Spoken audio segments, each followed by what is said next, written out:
I'm fine. It was just a long day of work.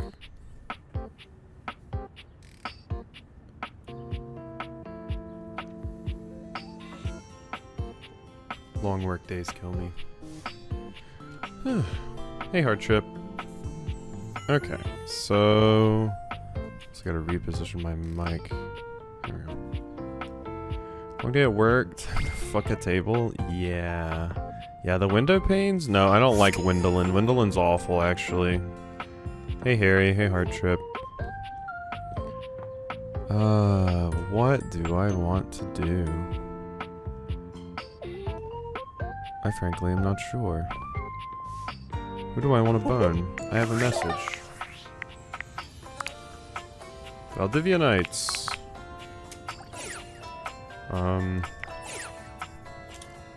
I forget how I actually fixed this last time. I fixed it somehow by just pressing buttons. But yeah, if you save the game and quit when you have a workspace message, it does this. So, really can't believe none of y'all showed up. Not even the people I thought liked me. Looking at you, Brad. Real lame. Thought you guys were my friends. I thought we were a family. But I guess I was wrong. First Franklin ditches me and now everyone else. And the worst part is he was right. About everything. He was right that we'd regret partnering with the feds. And he was right that I would drive the company to the dirt. He was right that I'd miss him. Oh, thinks he's so perfect. What an ass. Oh, and by the way, effective immediately, I'm canning our team development facilitator. Can't even put on a dumb corporate retreat successfully. Don't even know what his name is. Harry? Larry? Oh no, Harry, you lost your job. You know who you are. Pack your junk and get the hell out. Screw it. Brad, you're fired too. Most out. Oh. Sorry, Harry. I know this wasn't how you wanted to hear about it, but, you know. Alright. What are we doing? I'm getting there on a lot of these characters. Again, I thought I came here to get horny over a handbag or something.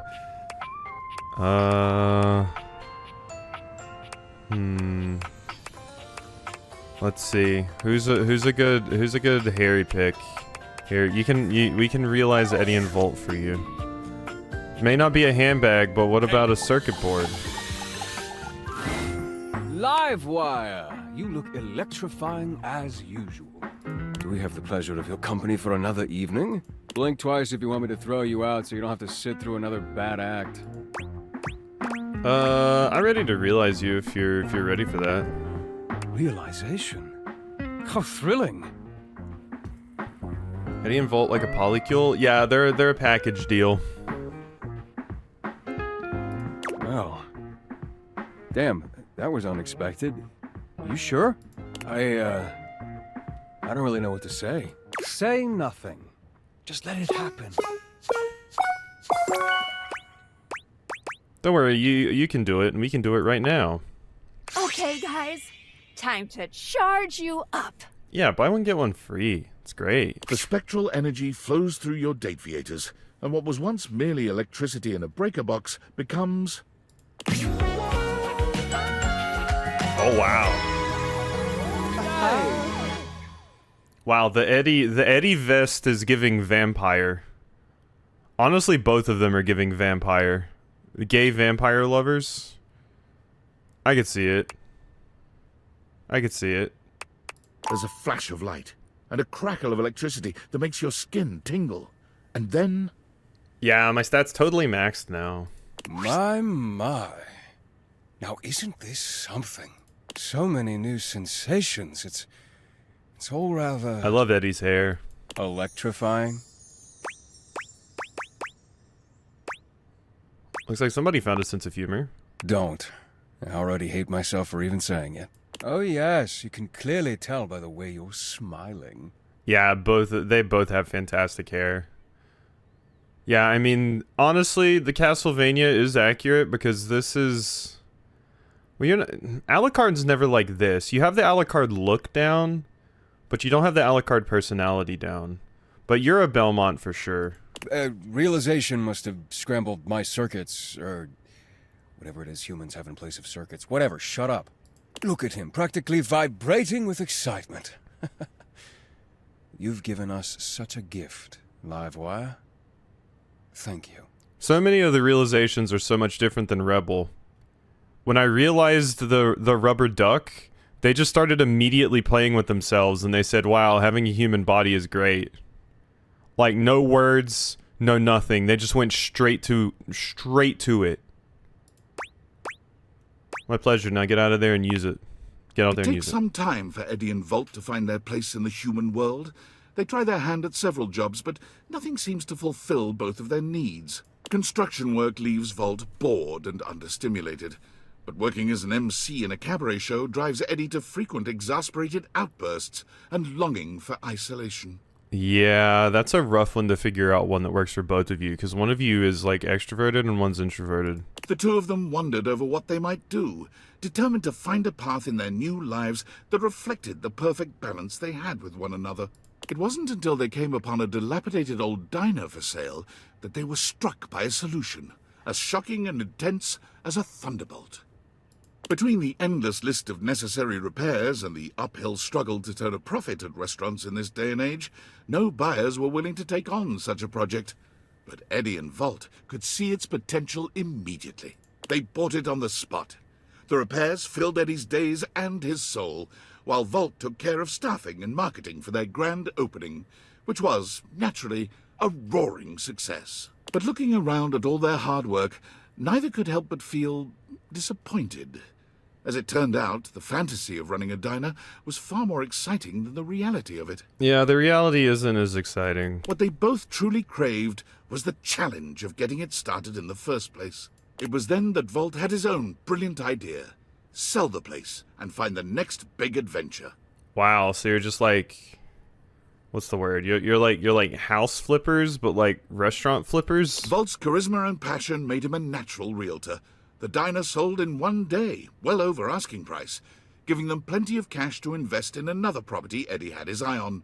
Finally, they knew they'd found their place. Oh, they are house flippers. High Voltage Realty was born about a week later. Eddie restored old and unloved properties, and Volt sold them with his inimitable flair and pizzazz. Whenever they get a new listing, Eddie and Volt invite you over. You were so indispensable with the breaker box, after all. Your opinion continues to mean the world to them both. Hey. How my name is next? B Adventure. I'll wait for Oodles for Tony, because I'm sure Oodles will be down bad for Tony.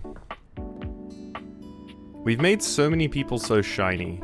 Keith hates me now, which is kind of hilarious.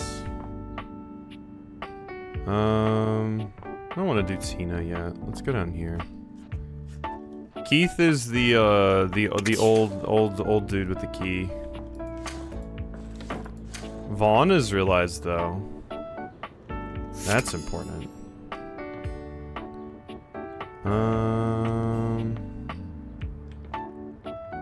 Chance. Let's do Mateo. Well, if it isn't my favorite human. Pretty sure I'm the only person you know. That doesn't mean you aren't still my favorite. Sounds like I'm one lucky person. Trust me, I'm the lucky one.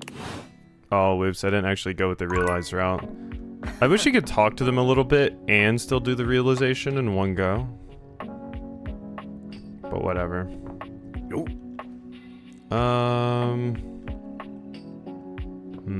Let's do these two since I boned them last time instead of realizing them. Thank God you're here. Dirk pulls you into what's... You gotta get me out of here.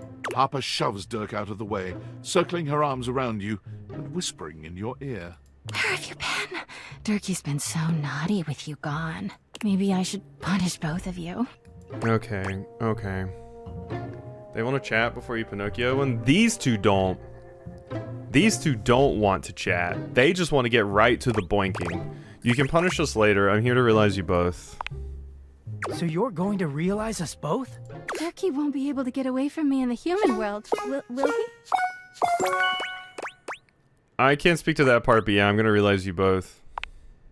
Here goes something. The spectral energy flows through your deviators, and what was once merely your laundry hamper and dirty clothes become... Hey! I actually kind of prefer Harper's old fit. This... Dirk just turned into a...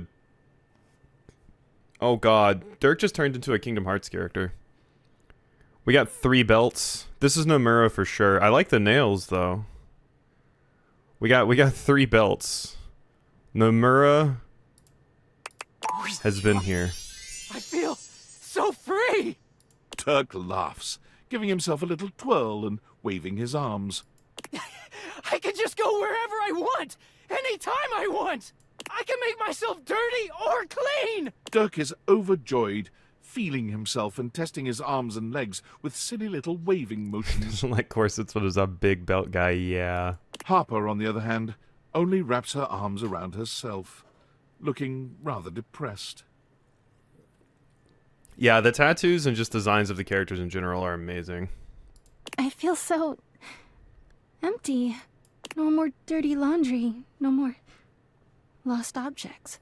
Dirk throws his arm around Harper's shoulders, pulling her in close and kissing her temple.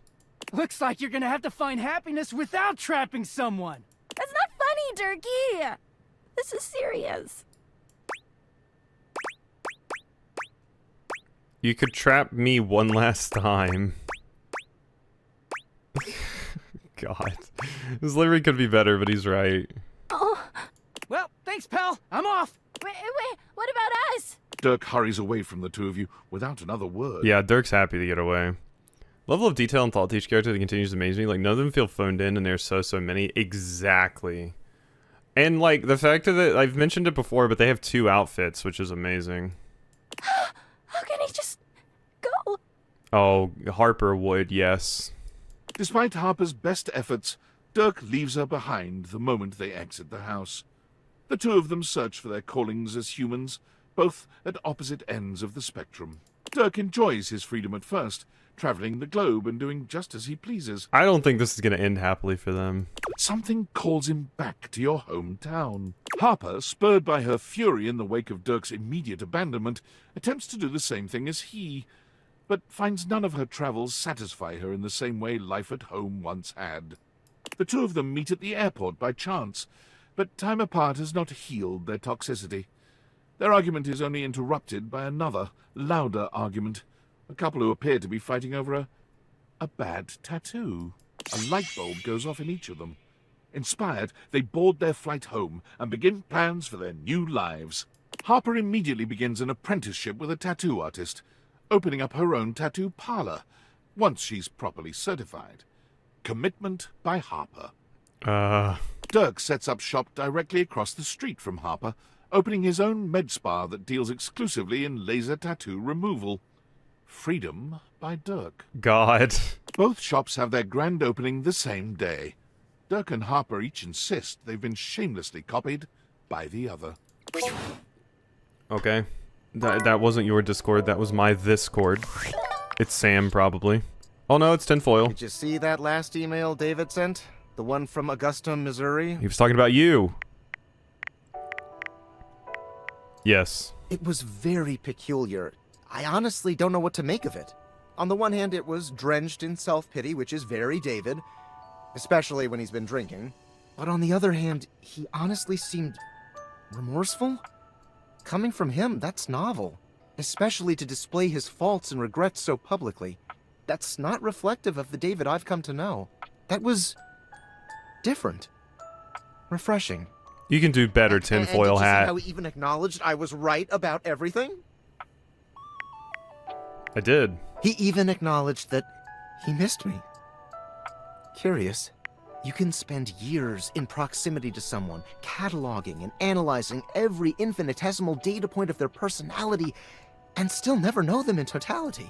Makes you wonder if perhaps you've misjudged them.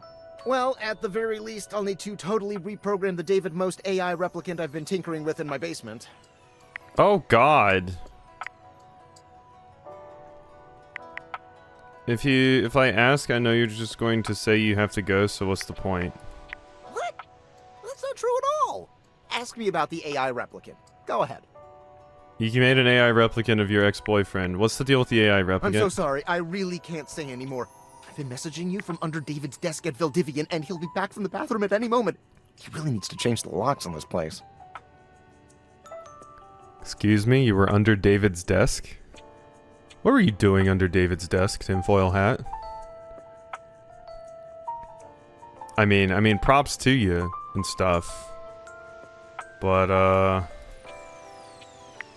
you're under the desk? I see. Under the desk. It's a good spot, you know? Tinfoil hat and Harper would get along. They would. Let's do Titus. My love, thou art returned.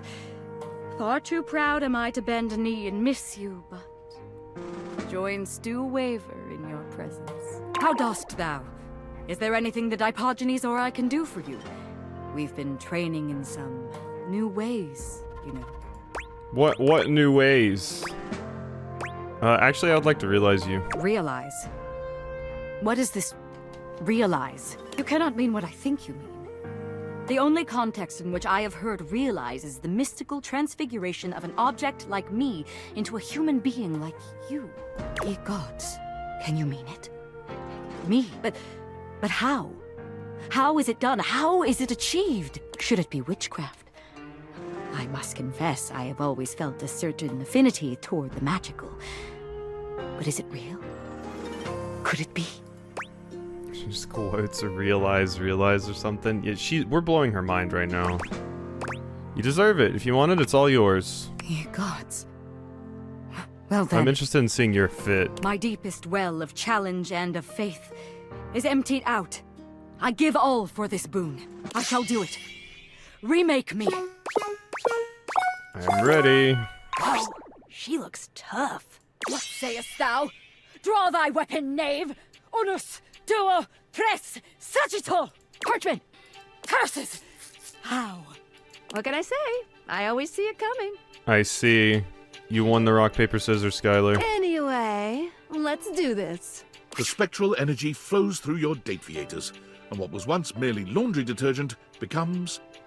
Mix of flowy stuff and structured shoulder pads or something? That's what I'm thinking. Or I was gonna say a toga or something, yeah. That's a cute fit. We got a little toga with some breastplate and stuff. Paris curls her hand into a fist, flexing her arm and admiring the muscles she sees. As she notes the bulge of her own flesh and blood bicep, she laughs triumphantly. You can't beat it, no. My gods. I feel so alive, so powerful. I love the Tide Pod tiara, but I also still love that you have your bubble necklace as well. So tall. It was true. From her former diminutive stature as a box of pods, she stands a full 7 feet tall. My God.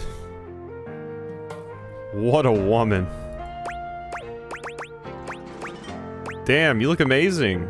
Yes. If I do say so, yes, I do.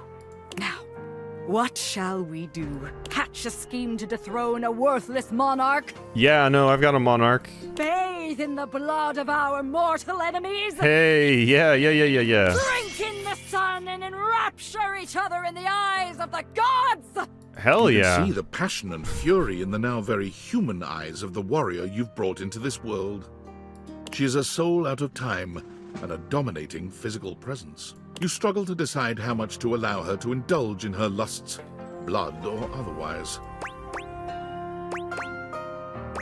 Ooh, the one where we enrapture each other. Come. I want words we bandied whispered into each other's ears.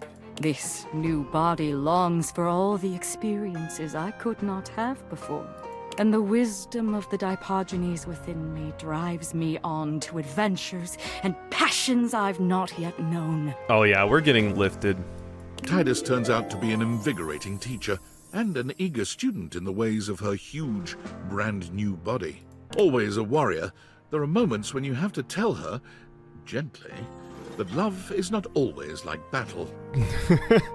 She understands, but her need for conflict and conquest have, if anything, only escalated since her realization. As the more athletic parts of your evening draw to a close, you begin to accept that she will leave you. Her bold and exploratory nature will draw her far beyond the confines of your laundry room and even of your house. You realize that you will miss this earnest and powerful being. I shall miss you too, my love, but surely you can see. My desires have always been bigger than my container. And what a gloriously spacious container for experience I now possess. The very next morning, before the sun had even broken through your windows, it hit you that Titus was gone. She left the house and began a single-minded search for her goal, the nearest accessible source of single combat. Yeah, single combat. She found it rather quickly, as just a few blocks away from your house lies the Round Table, a battle and burgundy club. It is the finest medieval swordplay / wine tasting arena in most of the state. I think it says something that you fuck everything in your house and they all decide to move out immediately after.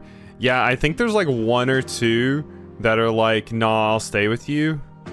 Or still hang out with you, but most of them have just been like, yeah, I'm out. Titus waded in with both arms swinging and a broad grin on her warrior's face.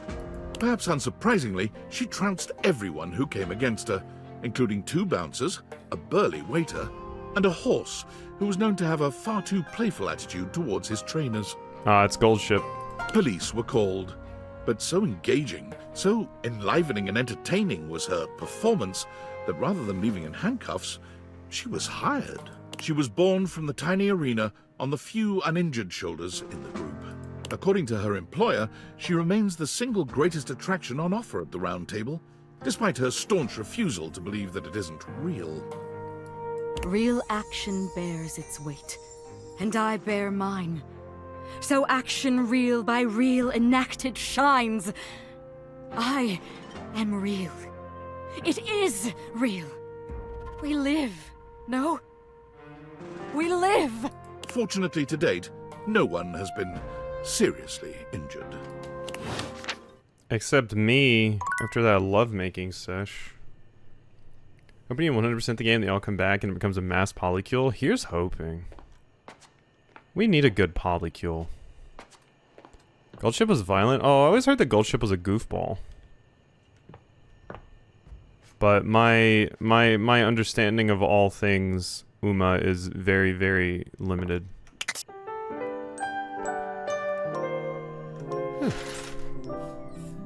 Okay. Who now?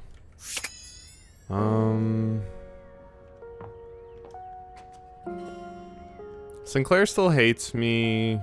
A lot of these characters still hate me.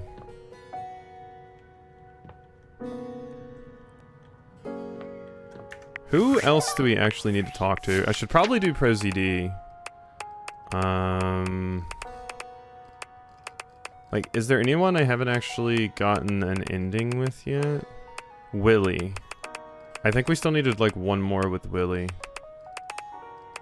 And then I think there's like a character I'm missing. Oh yeah, we haven't done Textbox-chan. We haven't finished off Sassy Chap. Okay, no, so we have seen everyone. And we're pretty close to finishing Sassy Chap, I think. Like a 1/3 of the way there, it looks like. Okay, let's do Willy first.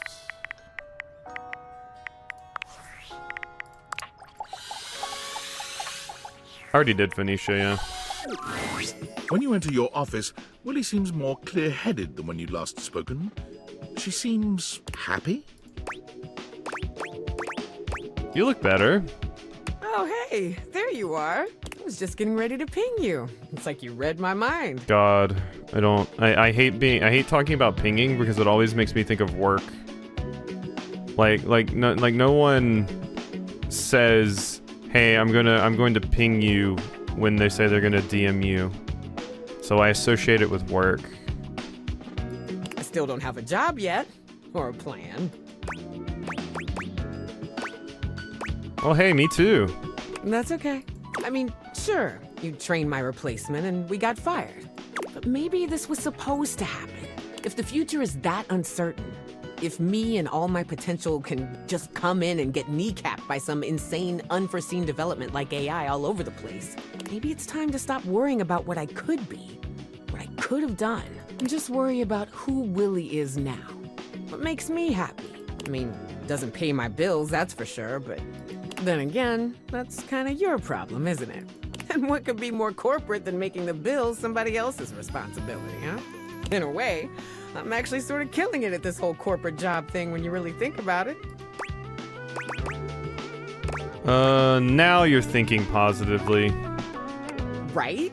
There's something else I need to say to you, and it's not gonna be easy. I was not the kindest to you. Maybe I was even unkind to you. I get that you didn't know you were training the AI that took our jobs. It could have happened to anyone. It just felt easier to be mad at you when I was really just mad at myself for once again doing nothing with my life.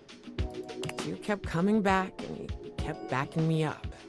And that really means a lot. So maybe we're both unemployed. But being unemployed leaves you a lot of time to get back to the things that interest you. The things that really matter in life. Hell yeah. Willie looks at you from beneath her long lashes, a coy smile playing on her lips. You and I make a good team, don't we? We're just so synergetic. What are you saying? We're just in such perfect alignment. Huh? Look, this isn't some love confession, but I'm into you, all right? Frankly, I don't know how you ignored the sexual tension flying between us every time we spoke. I didn't feel like there was that much sexual tension. I thought there was more so just hating job tension. I did it because I'm a consummate professional, but I don't know how the hell you managed. Well, I just wanted to be friends, so... Oh, well, I have had fun hanging out with you, so it'd be nice to keep that up. Yeah, no, you can't just assume there's crazy amounts of sexual tension. I'll need a little time to pivot and regroup, but I can manage that. I'm glad. I enjoy our friendship. So do I. Next time we hang out, we'll be on the same page. I promise. Your advice has been noted. Too corporate for me. Sexual tension is crazy while you're just like, oh, work was shit today. I know.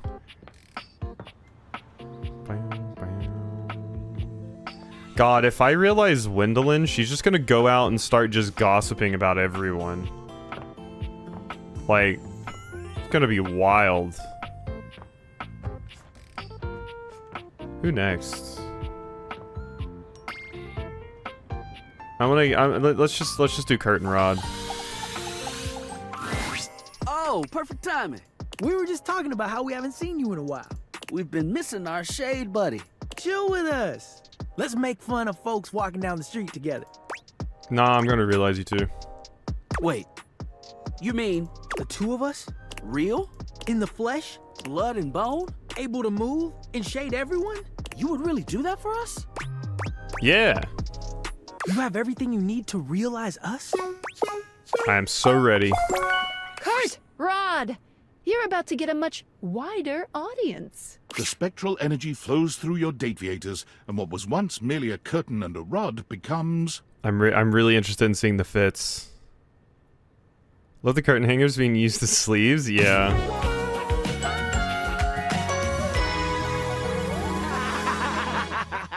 I actually prefer Kurt's old outfit, but this is good too. This is good too. I like the flowiness of Kurt's old outfit, but now Rod has the flowiness. It's great. Whatever the art designer of this game is on, I need to unfold. We actually talked to the art designer one of the times, because you can date the developers. They definitely did a fantastic job. Yo! You look fly! And you look dope! This is real! Oh my goodness! Thank God our fits are together. I know, right? I hate to have to call you out within the first seconds of you being a human. Before you stand two of the finest fabric specimens you have seen in a long time. And to think, you just had them in your windows for everyone to see. Look at you two. This is great. Thank you for this. For real, this is fantastic. The two don't stick around long. They build and act as a comedy duo, hitting the comedy clubs and rocketing to fame. It isn't long before they have a show on the Chuckle Channel, making skits and topical segments. Each episode has a shade segment where they use the audience as the butt of their jokes. So, you chose to come to a show dressed like that? They have good taste in comedy. Not close. Soon, Rod decides to leave the show in order to follow his dream of making socially relevant thriller movies. Socially relevant thrillers? Kurt continues on, writing and starring in comedy shows and sitcoms. The two remain the best of friends, even buy a pair of homes that connect through a door between them. Every weekend they can, they go people watch. They brainstorm new ideas and poke fun at people as they pass by. What a wholesome relationship. You know? Oh, we got more workspace. Tom. Hey, champ. Got a secret mission for you. Do you like secret missions? Like cool spy stuff? Fuck off, Tom. Nah. That's okay. You don't have to like what I like. I like pickles on my peanut butter sandwiches. My mom doesn't understand, but she will one day. Oh, Oodles would love that one. Valdivian higher-ups are looking for a certain missing piece of property. Says here that they are magical spectacles that reach into the consciousness of objects using thing theory. You know anything about that? Nope. Whew, really hoping you wouldn't. Otherwise, I'd have to bring you higher up the chain, and those guys are scary. Keep up the good covert ops, champ. Later, Tom. Hate you. Hate you, Tom. Let's interact with our UI. Hi. Look at that. You found 60 datables. Despite the visible uwu in her words, you can tell that Textbox-chan's heart is simply not in it today. The visible uwu in her words. You realize Tom's phone, so he can't talk to you anymore? I wish. Anything you need to tell me? No, I'm all right. You've been doing a lot of running around the house dating, huh? You're really flying through those text screens. And boy, are my arms tired. Huh? You can see the sweet little gears turning in her mind. Oh, it's that old joke. That was cute. Oh, you didn't like it. I was just thinking, you know, it's very hard work following you around and transcribing all those different conversations. And it's my job. I do it happily. But you know, it would mean a lot to know I was doing my job properly. She looks at you hopefully, her yellow eyes shining. You're doing great. Really? Oh, I'm so glad you think so. Ooh. You know, it's funny I ended up in this line of work. I was always really interested in reading and communication. I was just so in love with the power of the written word bringing people together. And UI really lets me do that, but... I just love how this character's outfit is just, like, wrapped... This straight-up text box is just wrapped around you. It's wonderful. Hey, Oodles. Thanks for the raid. Appreciate it. How was the rest of Slay the Princess? Did you also get hot and bothered by the new princess? Did you become a princess simp? I think you did, probably. Everyone is always so concerned with, does it look cool? Oh hell yeah! Yeah, I knew the furry one would get you. Legibility is the most important thing. But no, all you ever hear people say is that UI is so stylish, or that UI is ugly as sin.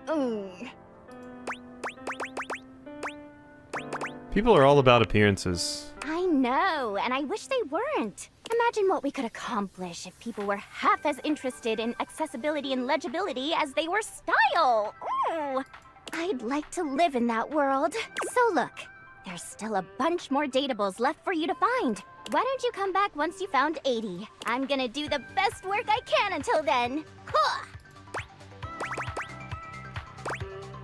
You're already doing great. Aw, thanks, Heart. See you later. Thanks, heart. Alright. Who do we wanna... Oh yeah. I said this was going to be for Oodles. Alright. Start saying heart out loud. Yeah, do it. Hey! Hey, wanna get realized tones? Whoa. You saying you're gonna realize me? Like for realsies? Yeah, I have what it takes. Sorry, but Tony can't be real. Have you caught up with Tina? Does that make sense? Wait, what? I finished Tina's story. Not really. That's okay. Just keep checking. Huh. Tina's finished, I thought. Like, I can realize Tina, can't I? Hey there, dork. Hey, Tina. Ready to be realized? Damn, realized? Are you fucking with me or are you for real? I'm serious.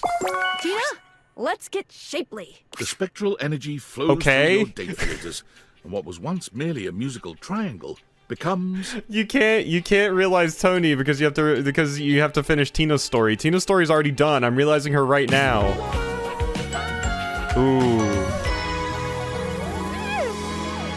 Ooh, this is a much better fit for Tina. I like this look way more. Look at this cute skirt. I like that. Finally! Look at me now! Look at this body. Oh, look how fucking human I am! Tina's entire thing, by the way, is she really wants to have threesomes and is interested in thruples a whole lot because she's a triangle. She watches an entire dating show that's like Survivor, except like polyamory on an island. Tina's maniacal laughter and crazed expression might almost have you regretting your decision to realize her. But knowing her as you do, you know this is about as good as it gets for her. You're definitely human. When Tina leaves your house, she never contacts you again. It's no big surprise, really. Tina was never the sentimental type. Even without regular check-ins, you're still able to keep up with Tina's new human life. It only takes her a few months to show up on the reality TV circuit. Oh, she's gonna be on Love Island, the threesome thing. Predictably, her first stint is as a single on a dating show about love triangles. But her appearance is so explosive, she goes down in reality TV history as one of the greatest villains of all time. Mean you're choosing her over me? She tell you she has a boyfriend back home? Well, I got 4 of them. Yeah, Tina's got 4 boyfriends. Pathetic dweeb like you means anything to me? It's comforting to see Tina where she's always belonged, and she makes for truly excellent television. Hey. Back and I'm tired? Welcome back, Leaf. You've had a busy day. That's understandable. Okay, we gotta go nap. But then maybe we can work on Tony. All right, Tony. Oodles needs to be fed. Hey! Hey, you want to get realized? Whoa. Yeah. Saying you're gonna Yo, Tony! Let's get Bombay! Okay, yeah, it's fixed. I realized Tina, and now it's all good. The spectral energy flows through your date theaters, and what was once merely a toolbox becomes...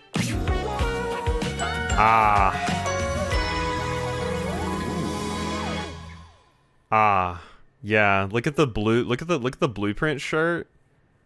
Look at that. We got a little bit of chest showing. We still got the protractor necklace. Yeah. Whoa! Whoa! Tony is looking himself up and down, curling and uncurling his powerful hands into fists. Apparently it's because Tony could have become a member of Tina's threesome. Interesting.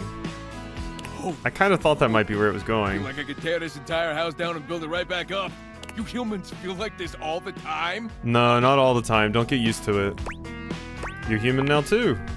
Damn right I am. I'm a man now. I mean, I was, but hell, you know what I mean. I'm gonna get out there and build and destroy shit just because I can. Ah, thanks for everything, man.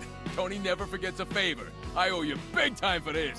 Tony has no trouble getting hired onto a construction job right off the bat. But a few workplace safety incidents later, Tony announces he's retiring from construction, going out on top and taking his love workshops on the road. Maybe the love workshop will visit Texas. Tony's workshops prove strangely successful. When Tony invites you to attend one, however, you notice that his audience is mostly made up of housewives who just enjoy listening to him speak.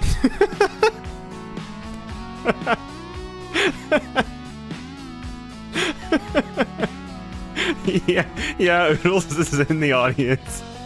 She's like, aw, isn't he dreamy, y'all? Wait, love workshops? So yeah, Tony's whole thing was he taught love workshops, but he was terrible at it.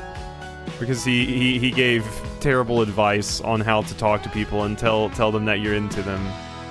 Because he was like, oh yeah, ignore someone if you think they might be into you and you're into them, and treat them badly, and then they'll want you even more, that kind of stuff. All right, so those 5 principles of successful relationships are what?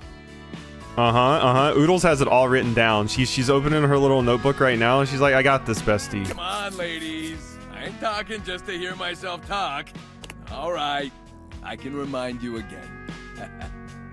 Tony rides the success of his workshops to a self-help special on a large streaming platform. That in turn leads to a wildly popular reality series called Fix It Tone. Tony's show helps no one, but it is marvelously entertaining. Whenever you see his face on your TV, you can't help but smile. Alright, Tony's done. Brown Dust 2 had a booth. I had to follow them in order to eat a tote. What is brown dust? What's brown dust? Huh?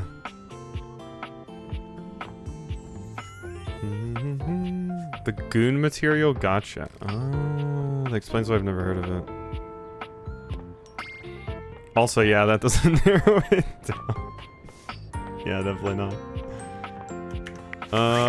Workspace. Valdivianites! Greetings from the Opulence Recovery Center in sunny Malibu, Oh, California. it's that game? My name is CEO David Most, and I have a problem. Just a little treatment center humor for you. But in all seriousness, I will be working out of the recovery center for the next few weeks. The board said it was either this or they'd burn me to a crisp and flush the ashes. And I said, guys, I may be gay, but I'd rather not be flaming. Get it? The physicians say humor is the best medicine, aside from naltrexone. But my road to recovery isn't the only great news today. I'm also excited to announce that the U.S. Department of Overseas Violence has agreed to work in tandem with Valdivian, giving us access to their proprietary surveillance technology in order to finally apprehend the glasses thief. They said we were woefully incompetent, and it was becoming apparent that we'd screwed this whole thing up royally without their help. To aid in that effort, we will be requiring the following from all Valdivian employees by EOD. Your name, your address, your social security number, your credit history, your blood type, your relationship history, a urine sample, a retinal scan, all your biometric and genetic data, access to your search history, all your internet passwords, and your favorite CEO in the world. That last one's just for fun. Fun fact, this is actually a reference to the fact that you're going to need to do this with Visa and MasterCard soon. Just because you want to commission a kind of lewd image from an artist.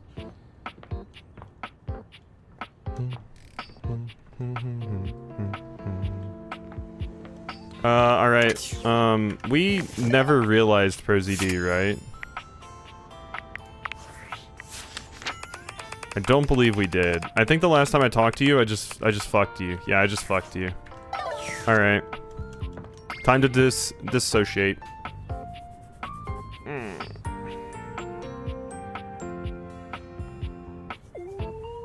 I need to drink more of my water.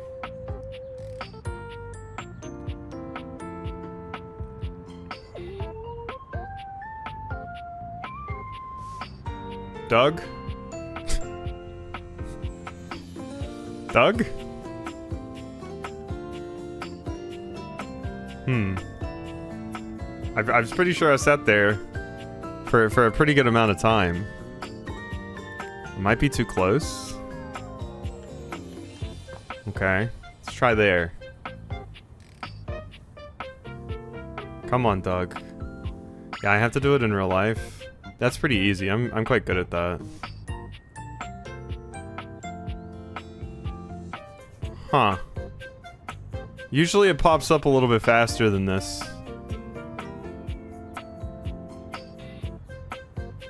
Herm. That's interesting. Oh, Well, okay. look, it's my old friend, the dork. God, it just took forever? For some reason? Want a bone? No, we've boned before. If I wanted a hot asshole, I'd join a spin class. Doug, I'm ready to realize you. Legit? Wow. That kind of changes my outlook on everything. Before, it hasn't been 30 seconds, though. I could have sworn last time there, like, once I had established that Doug was there, when I just walked up and wanted to talk, it only took like 10 or 15 seconds. It didn't seem to take nearly as long. Can't be so flippant about the pointlessness of life if you're actually alive. But are you philosophically enlightened enough to guide me through that transition? Philosophically enlightened is my middle name. My parents were cruel. Okay, Doug. Let's see if we can get you a better drawn face. Sorry, Oodles. He's gonna put a shirt on. The spectral energy flows through your date theaters, and what was once merely existential dread becomes... Never mind. Literally all they added was a single, like, button on the belt. Tight. How do you feel? He's human, all right, but somehow just as Doug as he ever was. His eyes are no more expressive, his face no more detailed than it was as an abstract concept. The most Doug thing of all, perhaps, it's entirely impossible to know what's running through his mind. He says nothing. He does nothing. In fact, Doug stands perfectly motionless for 6 entire minutes. Huh. So that's dopamine. Yep, that's what that is. Yeah. Why don't you go hit the casino? Sweet. You know, actually being alive has given me a newfound perspective. Harry, this character is hilarious. I legitimately think this character is probably the funniest, possibly the funniest in the game. It's absolutely hilarious, this character. I love Doug. It's perfect. And as much as I love watching gnarly car wrecks and getting into flame wars with incels, I think I want to make the world a better place until it hurls itself unwillingly into the hungry black hole of the sun. I want to cherish every precious fleeting moment. It's time for me to show the world the power of the yo-yo. Doug pulls a small plastic yo-yo out of his back pocket and holds it up. I won't stand in your way because I don't want to get concussed. You couldn't even if you wanted to, baby. The yo-yo is the ultimate representation of the cyclical nature of the universe. Life, death, rebirth, all moving towards a final entropic state of persistent rest. And it's got flashing lights. Apparently, the yo-yo that Doug had kept in the back pockets of his ripped jeans all this time had been put to good use over the millennia, because he was an absolutely stellar performer. Really is Killua. His act traveled the world and distracted humans from their eventual demise for fleeting moments. That is, until his flashing yo-yo came to a stop at the end of his act, and he said his trademark phrase. You're gonna fucking die, bitches. Yeah, that's what I love to hear at my yo-yo and my yo-yo shows. Yeah. God. What a fantastic character.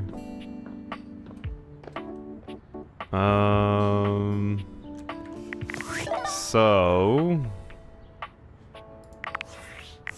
I believe I now have a end point with every character except Textbox-chan. Or wait, no, there's one more, isn't there? Oh yeah, Sassy Chap. Yeah. And Mikey. But I really don't care about Mikey, I'm gonna be real. But, we'll get to it, I'm sure. We'll get to it. Let's talk to my text box. Oh, hey! If it isn't the big dater, look at ya. You've really been testing the limits of UI lately. I've been in overdrive just keeping up. Since you've been staring at my words for quite some time now, I wonder if you could tell me what you think of my font. I really love it. I'm so glad you do. I put a lot of work into finding just the right one, you know? Yeah, no, you have to balance, you know, can't have too many unreadable details and stuff. Font selection is such a huge part of communication, and it's wild how many players overlook that. This is Susie. She voices Fuka from Persona 3. As I with a lot of vaguely things recall the with UI, voice. most people don't even bother noticing the font when it's good. Ooh, I can't wait for Silent Hill F. But when it's hideous, boy oh boy will people complain about it then. Yeah, they will. Nobody says, hey Textbox-chan, love that font. I can tell you really thought long and hard about what would look best and be most accessible. Exactly.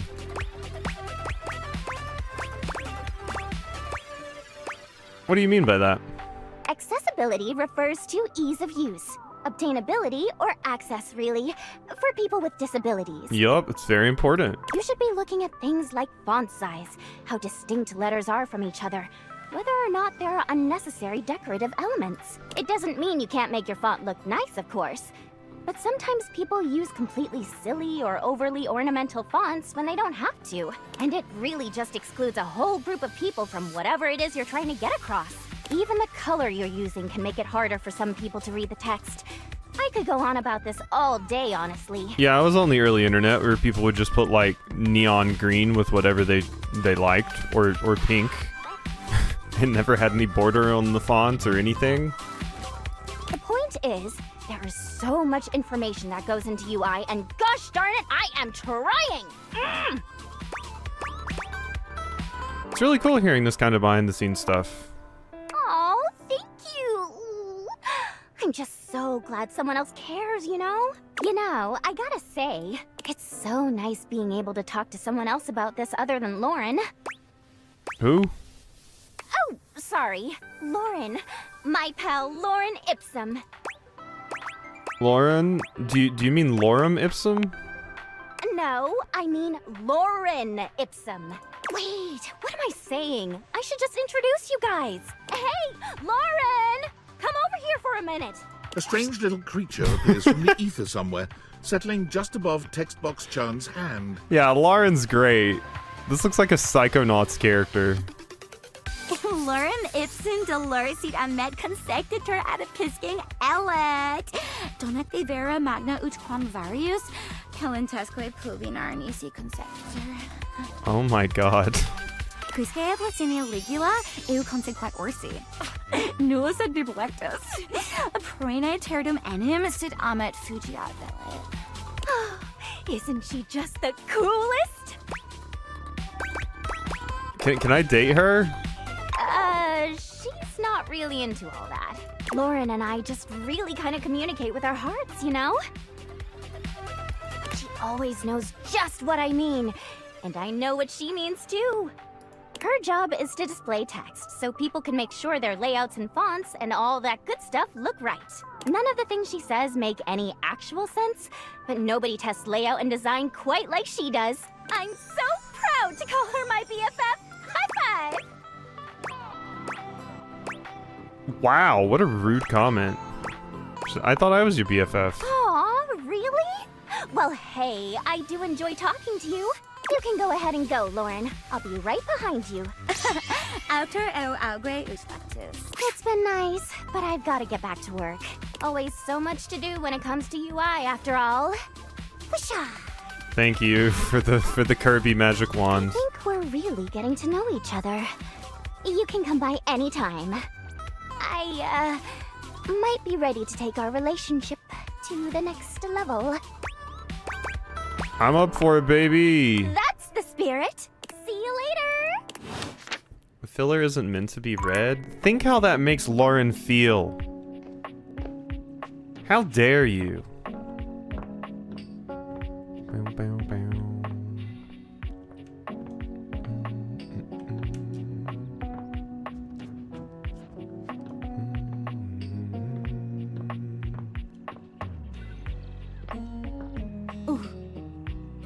Did you realize the Catboy for Oodles? Oh god, I did, Leafy.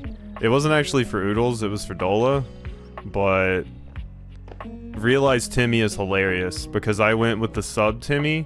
So he had like a collar and some like cat tuna pajama pants and stuff. And he was like, oh, Timmy's been bad. Dug on Timmy's collar.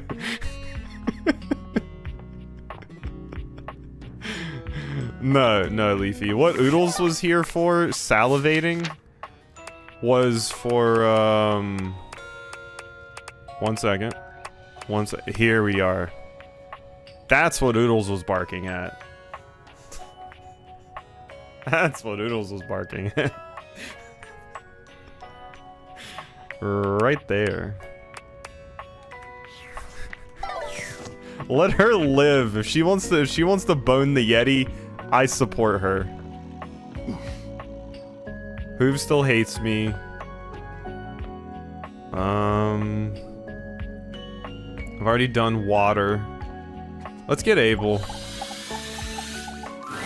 There's another one for Oodles. Walking around sprinkling sunshine and leaving rainbows wherever you go.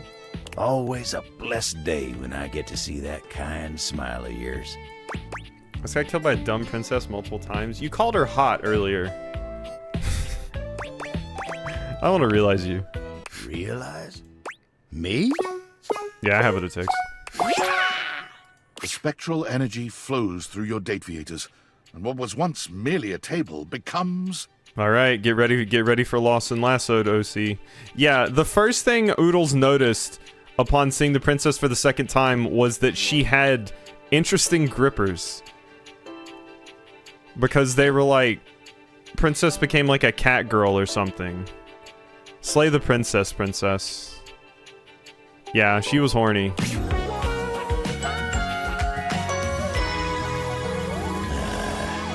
I love the table runner. Look at the table runner for his scarf. That's cute. Oh, I feel like... For the first time since you've known him, Abel's ordinarily colorful and expressive language seems to be failing him. Like a fish. No, that ain't it. Like a baby deer. A flower blooming. Oh, heck. I feel downright human. Abel's going to big Walmart. It's because you are Abel. I can't thank you enough for this. It's time for me to get on out there and see what kind of good I can do. For me, now. Wait. Now human, and in possession of actual hands to work with, Abel immediately goes out into the world to try his hand at something he's quietly been interested in. Oodles' date everything harem is getting quite large. The former table is unnatural at it. Perhaps it's his ability to focus on the needs of others, and those gentle hands of his. As happy and fulfilled as Abel's garden makes him, however, he does seem to spend a lot of time out there contemplating and sighing. When you try to ask him what's on his mind, he just gives you a sad little smile. Yeah, I was about to say Tommy, Timmy, Timbo, Timothy, Tammy. yeah, Tammy. Man keeps his regrets to himself. I may not be a table anymore, but I ain't about to let anyone else carry my burdens. Now, come give me a hand with these weeds, won't you? Yeah, I can pull weeds with you. Alright, I got another Discord. Sam! Thank God you're here. I am losing my mind. I know you saw that last email. What the fuck kind of fucked up police state shit is this? Your name, your address, your social security number, your credit history, your blood type, your relationship history, a urine sample, a retinal scan, all your biometric and genetic data, access to your search history, all your internet passwords? Don't forget your favorite CEO. How could I fucking forget? He thought that was so cute. Like, shut up, God. I just don't know anymore, man. I'm making the best money I've ever made in my life. I'm building a resume that could take me anywhere after this. But is it worth it in the end? Am I gonna be able to look myself in the mirror if I stay in the middle of all this? Did you date Sam yet? No, better actually, Leafy. Sam sent me her anime waifu figurine and told me to talk to her because she wanted to see what it would be to talk to her favorite anime character. So I romanced her favorite anime character and fucked her. And I kept the figurine. I cucked her waifu.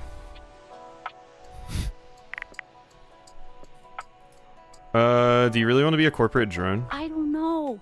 God, I don't know. I've been thinking a lot lately that I always wanted to be a nurse. I've saved up enough to pay for school again. It would be a huge change, but I feel like I'd be happier. And with the kind of hours I'd work, I don't know, maybe I'd have time for dating again.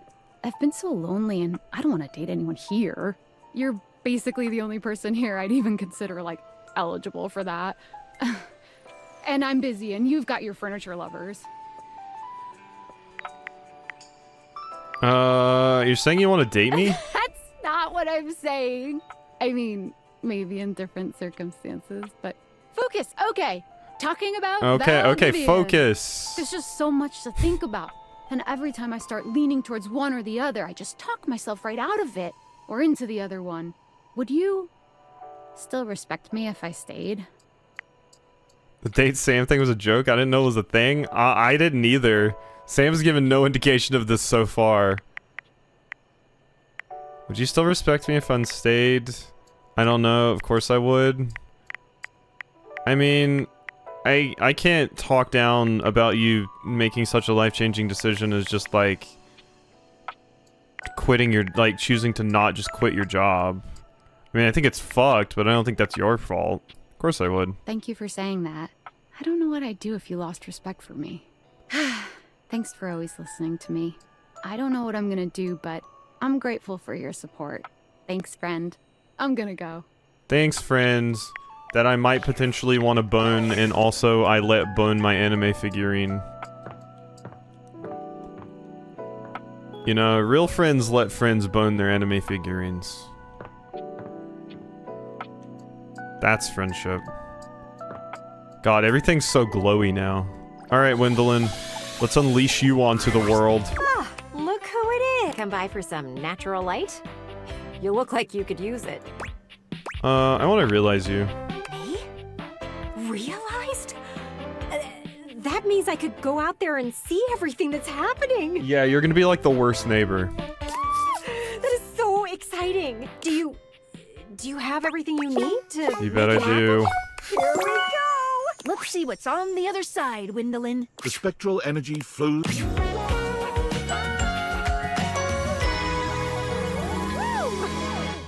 I somehow like this fit less. She looks even more like an annoying, overbearing mother now.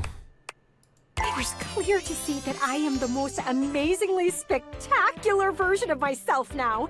The world won't know what hit it. I can't believe I can actually go outside with my legs. I wonder what a deep breath will feel like. Wendelin takes a deep breath.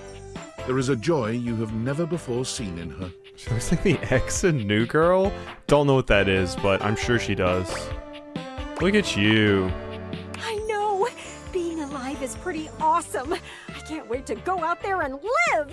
Wendelin walked out the door, finally able to get a closer look at the things she'd been examining from a distance. Bernard! Her curiosity led her to attempt to jump the neighbor's fences. What, she wondered, was on the other side. She quickly discovered, though, that humans don't do that, unless they want some really dirty looks. You're jumping fences in a skirt, girl? Sorry. I just wanted to see more. Wendelin's insatiable curiosity led her to search out other means of accessing knowledge. It wasn't long before Wendelin discovered the greatest window to the world, the internet. Oh no. It was horrifying. Ugh! What a terrible place! Why is everyone so mean to each other? Oh, I thought you were going to enjoy it because you're kind of an ass. I thought you were just going to become, like, terminally online and just argue with people on Facebook. Especially as she could easily see the number of untrue reports. Oh, these sites are all just making stuff up for views. Talk about transparent. The more she researched, the more she came to the same conclusion. I could do this. So she did. With the help of her bird friends, Gwendolyn was able to be in many places at once. She always had the freshest scoops around town, and she broke some of the biggest breakup and relationship drama before anyone else could. Yeah, I mean, I didn't think releasing Gwendolyn upon the world would be good, but I didn't expect her to become a paparazzi. Within 6 months' time, she was on TV, dishing out all the dirt. She started every segment with the same catchphrase. Now, a little birdie told me. With trustworthy candor and a million brand deals, she shows no sign of slowing down now. Yeah, I still hate Gwendolyn. Nothing has changed. She became a paparazzi. Yeah, I did Lux, and Lux's fit is adorable, and I want it. Look at this fit. Look at this fit. Beautiful.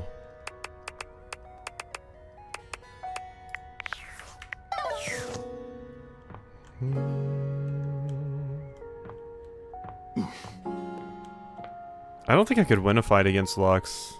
You saw how powerful she was in, what's it called? You know what? Why don't we use the Don't Hate Me Anymore candy on Sophia? You'd think that I would be mean to those I despise, but no. That's for clients only. I'll be your client once more. Use sass candy. You promise to uphold your end of the bargain? Play along and give me what I need. Yeah, mistress. I believe you this time, wretch. You may enter my dungeon as a friend. Poodles got jump scared by a Dami mommy. I might not be your mistress, but I'll still tie you up anytime. Okay. Thanks.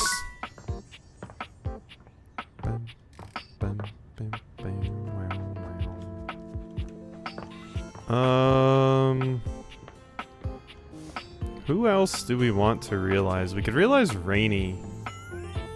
She's such a good friend, yeah. Friend that will tie you up. Well, if it ain't my old so-and-so. Hey, Rainy, you feeling okay? Or I'm ready to realize you. Huh? Realization? I'm very ready to see Rainy's full outfit, because her current outfit is killing it. Ladder up! The spectral energy... Oh my god. Yes! That's a fit. Holy shit, I love how it's like a bunch of records. Luxurious. Even the flower here.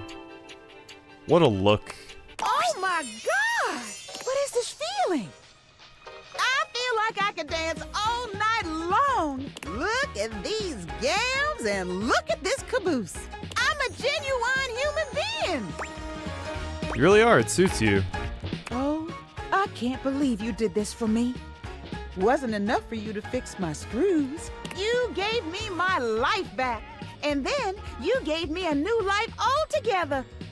I'm never gonna forget this. You're gonna see my name up in lights out there. And I want you to know it's all 'cause of you. Rainy sets her sights on musical theatre, determined to see her name up in lights. But fame and accolades are slow to come, and for a moment, Rainy finds herself deeply discouraged. But Rainy has spent many years dancing to the beat of her own drum, and the lack of recognition for her efforts only galvanizes her further. In a serendipitous turn of events, Rainy is cast in a 1920s-style jazz musical homage to the powdery old-time gangster Talc Capone. With Talc, Her star Talcum begins powder. to rise. Reviews rave that Rainey is the very spirit of the Roaring Twenties, an actress so talented she transports the viewer back in time. Rainey sends you her playbill and a photo of her name in lights, just as she'd hoped. When you're ready to leave the house, she's reserved tickets for you. Thanks, Rainy. Let's do Bev now. Bev has waited long enough. Hey, you. I missed you. Come in. I always have a seat saved just for you. Tell me everything. Beverly, I'm ready to realize you. I serve drinks to real people? Not that there's anything wrong with my customers here, but there's a lot more people out there than things in here. You sure you can do it? Yeah, I have what it takes. Cheers to you, Bev. The spectral energy flows through you. Oh. Oh, I love her hair and her fit. Oh my god. Oh, her fit's so good. Oh, and I love the hair. Oh, no, no, no, no. That's good. That's good. That's good. Just moaned. Are you okay? No, no, no. That was not a moan. That was an... Oh, wow. I mean, I would, though. For Beverly? Yeah. I would. This used to be me? All those little bottles and stuff? That looked good. You still look good, Queen. Beverly takes a swig. Oh, I burned. Oh, I burned. Oh, that does not go down smooth. Whew. Maybe my drinking days are behind me. I love the Ice Cube necklace. No, I hate Beverly. No, But Beverly's great. My entrepreneurial days are just beginning. How about our sexy days? Well, that alcohol sure did burn going down. And I do feel pretty hot. Let's fade to black. Hell yeah. We do indeed fade to black, but this scene is far from over. Beverly's party girl days have left her with lots of interesting tricks she shows you with her signature flair. Oh, that's a long fade to black. Let's have another round on me. And when things cool down, she's a great cuddler. Yeah, you need a good cuddler, you know? Beverly got her start at a local bar as a barback to learn what the human drinking scene was like. But with her supreme knowledge of beverages and bubbling personality, she was quickly promoted to head bartender. By saving up some cash, she purchased a foreclosed property that she put her blood, sweat, and vodka into. I'll call it, the Tipsy Tumbler. To no one's surprise, the Tipsy Tumbler became a local favorite, packing the pub with crowds every night. It attracts the attention of franchisers. Offers to expand are all declined, because each evening, Beverly's bar is full of smiling faces and friends everywhere. What more could she want? Yeah, Bev's a top tier. I think my current top tiers... Beverly.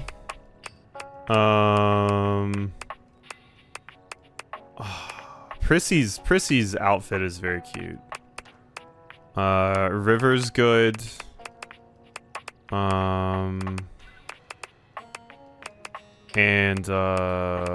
where's she at? Kopi. Kopi is great. Kopi is great.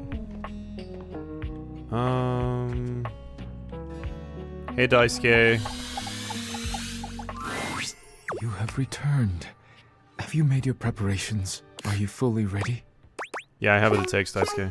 Welcome to your... The spectral energy flows. Ah.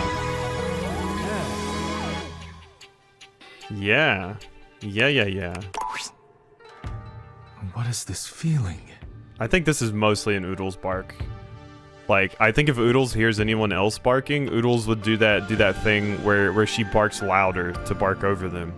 My hands. Daisuke holds his hands up in front of him, like a stoner who's only just realized the wonder of his own body. Like a stoner who's only just realized the wonders of his own body. The power of these hands.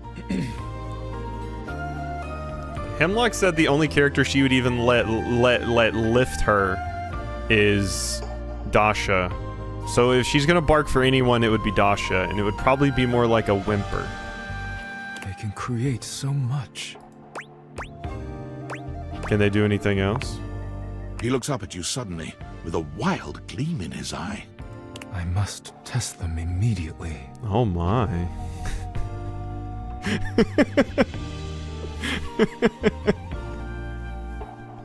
Alright. Daisuke might be entirely too serious in most circumstances, but you find that you appreciate his single-minded dedication to getting you off. Oh my. His passion for the arts is only matched by his passion for making you feel incredible. And by the time you've finished, you're both exhausted and a new believer in all his talents. Ah, yeah, you know, a little bit of sweat on the face, the hair's all messed up. You never imagined he'd feel comfortable leaving his duties in the house, but he assures you that your love and support have empowered him to make his own way. Daisuke left your home and immediately went to what he knows, ceramics. He managed to talk his way into a job teaching ceramics at the local community college, with only a few well-chosen words, letting his smoldering good looks do the rest. Unfortunately for Daisuke and the students, it became quite clear that he was in no position to teach anyone anything about ceramics, and so he tried his hands at teaching at a sip and paint in the city. Your paintings should look like this. Why do none of your paintings look like mine? Of course, we are painting the same scene. Never mind. Let us continue. But, once again, Daisuke's artistic ambitions didn't match up to his technical skill. One of his customers did, however, realize Daisuke's true potential and invited him back to the community college, this time as a live nude model. Oodles is like, how do I sign up for this class? Where's the sign up? His statuesque features, arresting good looks, near supernatural ability to hold still for long periods of time, and endless patience all make him an ideal candidate for modeling. Everybody will be sitting there quietly trying to do art, and Oodles will just be blushing and giggling the entire time. Just everybody being like, shh. Daisuke finds he is content and fulfilled by helping others bring beauty into the world, even if it is not wrought by his own two hands. Thanks, Daisuke. Everything is looking very glowy. It's wide and not moving. Let's do Miranda. For the first time since you've known her, Miranda looks a little nervous. She's still happy to see you, but you can tell by the way she fidgets that there's something on her mind. Hey, so, okay. Yeah, a lecture with Tony and nude art with Daisuke. This is like a really exciting moment for me, and also I'm a little nervous. I kind of like the glow because it helps me visualize how many of them I've done. But I can see why someone would want to turn it off. Do you remember when you helped me out so much and we wrote those lyrics together? Of course I do. We worked hard on this. So I finished the song. Okay, not finished completely, but I really think there's something there and I want to share with you. It's also migraine-y. I don't mind it. I like it. You want to hear? I wouldn't be playing a dating sim if I had a migraine in any way. Yes? Miranda lifts one hand high in the air, calling out to her bandmates. Migas, let's make some enchantment.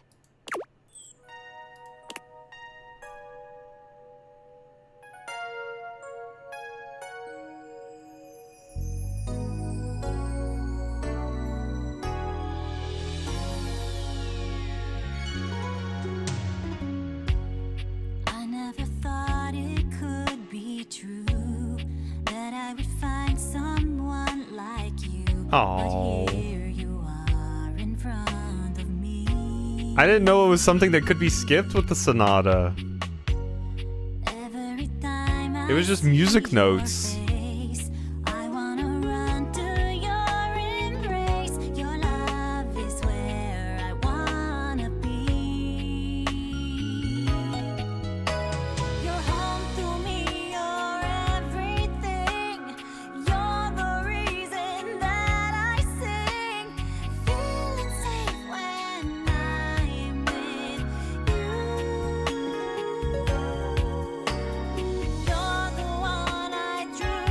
There you go.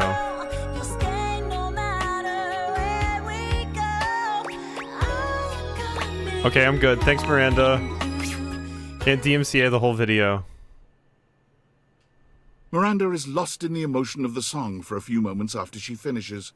When she finally looks at you, there's a clear vulnerability in her eyes, no matter how hard she tries not to show it.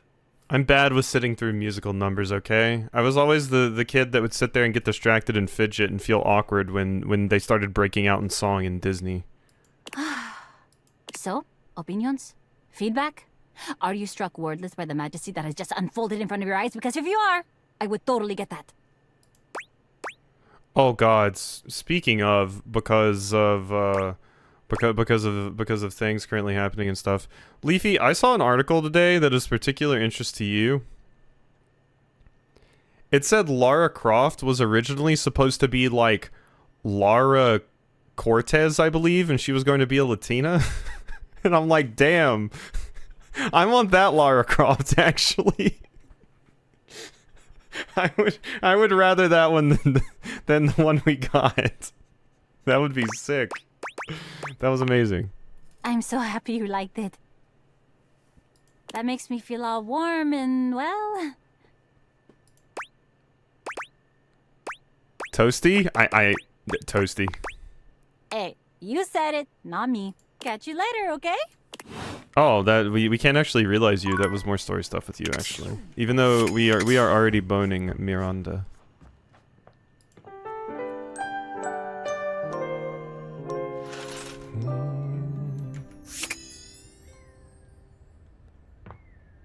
I need everything to glow. Everything must glow. Alright, let's see what Sophia's fit looks like in the real world. I have ideas. You, Neil. I'm ready to realize you. This may have captured my passing interest. Haha, didn't have to kneel. Is it true? Allow me to submit. Alright, fine. Sophia, let's get you some more clientele. The spectral energy flows through your date theaters. Okay, yeah. I mean, that was to be expected. It had to be the dominatrix outfit. You know? Is that all? Sophia isn't very impressed with your seemingly supernatural abilities, as if that reaction is particularly surprising. Let's scare Oodles. Yeah, Oodles is scared right now. She's more scared by this than any horror game she's ever played. But even she is thrilled with the new vitality this change injects into your relationship. It was becoming quite vanilla, by Sophia's standards. Her words, not mine. Well, I suppose the most interesting aspect of this transition is that I now possess an even greater ability to control every aspect of your pathetic little life. Yeah, see, Oodles hears this line and she's like, Hey, bud. After all, it was much easier to ignore your mistress's demands when I was a safe. Being immobile and 500 pounds of steel made inflicting punishment for disobedience more cumbersome. I've never heard of butt fang. But now I can administer consequences to my heart's desire. And I'll be frank, little wretch, that does make your mistress quite excited. Woof, I better watch myself then. But unfortunately, kinks alone don't pay for the myriad of subscriptions modern society necessitates. Sophia found it time to procure gainful employment. Delightful news, my little wretch. I got a job with a 401k and comprehensive dental benefits and an HSA and everything. Oh, wow. As a dominatrix, Sophia was in demand, commanding a large legion of subs all across the world. A large legion of subs. What? A dominatrix? Why would you ever think that? No, I got a job as an armored truck driver for Armandillo Armored Truck Services. Yeah, that's way better. Dominatrix? Dominatrixes don't get comprehensive dental benefits, especially not for periodontics. That's just silly. Apologies. With her extensive background in home security, Sophia soon became the most successful and trusted armored truck driver on Armandillo's payroll. However, Sophia was still a sadist, and Armand did have a tendency to inappropriately exploit his employees. So when the opportunity to steal Armand's armored truck and its contents presented itself, Sophia couldn't resist concocting a zany and elaborate heist.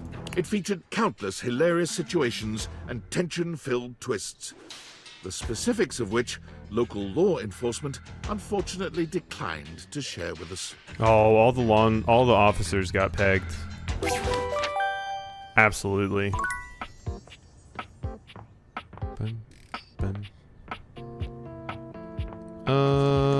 New message. Valdivianites! CEO David Most quickly checking in before checking out. That's right, team. I finally finished my mandatory recovery program.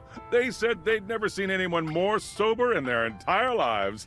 So chalk up one more thing I'm the most of. Get it? Because of my name. CEO David Most. And it looks like I'm arriving back not a moment too soon. As I understand it, there has been some employee pushback regarding our recent surveillance initiative. I've heard feedback calling it horrifically invasive and definitely illegal. I just want you all to know that your privacy is our utmost priority, and our legal team assures me you can't press charges, so you should rest easy. Sure, some of this may be unorthodox, but it's nothing that I wouldn't voluntarily share myself. For instance, regarding the relationship history question, you may be surprised to know that I've only ever had one relationship. His name was Franklin, and we were deeply in love, but he betrayed me, broke my heart, and what happened after that is none of your or the government's business. See? If I can do it, you can do it. So don't be shy. Grab those plastic cups and get us those urine samples ASAP. I think I'm good, David. I think I'm actually wonderful. Actually wonderfully good. Alright, I want to see you. Diana could be cute. I can't tell you. I can't really say how I've been dreaming about seeing you again. I dream now. Did you know? If I could write them the way you write them, I'd burn myself up page by page. Guess what I mean is, it's good to see you.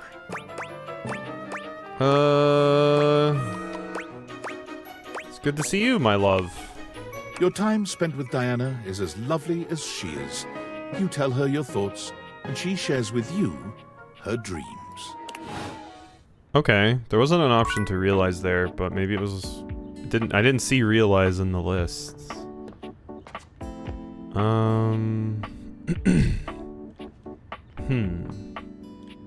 Stepford? Sure. Hey, Coach. Feel like a bit of training? Let's get our heart rates up. Race you to the weight rack. 1, 2, 3, go! Stepford, I'm ready to realize you. You've already helped me realize my dreams. Do you have what it takes? Yep. Let's go. The spectral energy... Ooh. I like the fit, actually. Stepford inspects his new human body, looking himself up and down and turning his hands over in front of his face. You thought he'd look a bit happier, but he almost seems disappointed. My word! I didn't know a golden tan could become so... dull. Never mind. I can spray myself with gold paint. Don't do that, Stepford. You can die. Frail humanity. I'll settle for metallic hair dye then. Well, I'm not doing that. So what else should I do? Why not see how far you can push yourself out in the real world? I've always wondered how I would stack up out there. Beyond the second floor window, there could be third floor windows. Fourth floor. Hell, the sky's the limit. I'm gonna get out there and see if I can win a real Stepford. You mean trophy? I mean trophy. Stepford enters the local rec league office asking for trivialetics. He's promptly turned away. Ugh, they've never heard of the real games. Foiled at trivialetics, he then turns his attention to badminton and wins 25 consecutive gold birdies before retiring and living off his new business. Buy Stepford's non-toxic sweet baby body paint. It's permanent. He lives in a gold-plated mansion that's so opulent it would make a dictator ill. His home has 1 bedroom, half bath, and 6 full-size gyms. 6?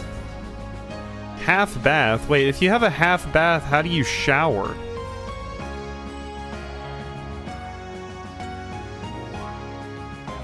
I hope you have like an outside tub or something, because half bath usually doesn't include a shower. Or a tub. Showers in the toilet? 50 realized data balls. 50. Thank you, Skylar. Oh, the house is starting to feel a little empty. But the outside world is already starting to feel a whole lot brighter with everyone running around out there. Yeah, maybe they have locker rooms. I could see that. Tinfoil? I can't believe it. Invasive personal questions? Privacy eroding surveillance? Fluid sample collecting? This is the most inappropriate, unethical, intrusive corporate malfeasance I've ever seen, and I spent 6 months at our competitor, Diabolicorp. I realize David's under duress, but he's finally gone too far. Agreed. And to think I almost fell for him again.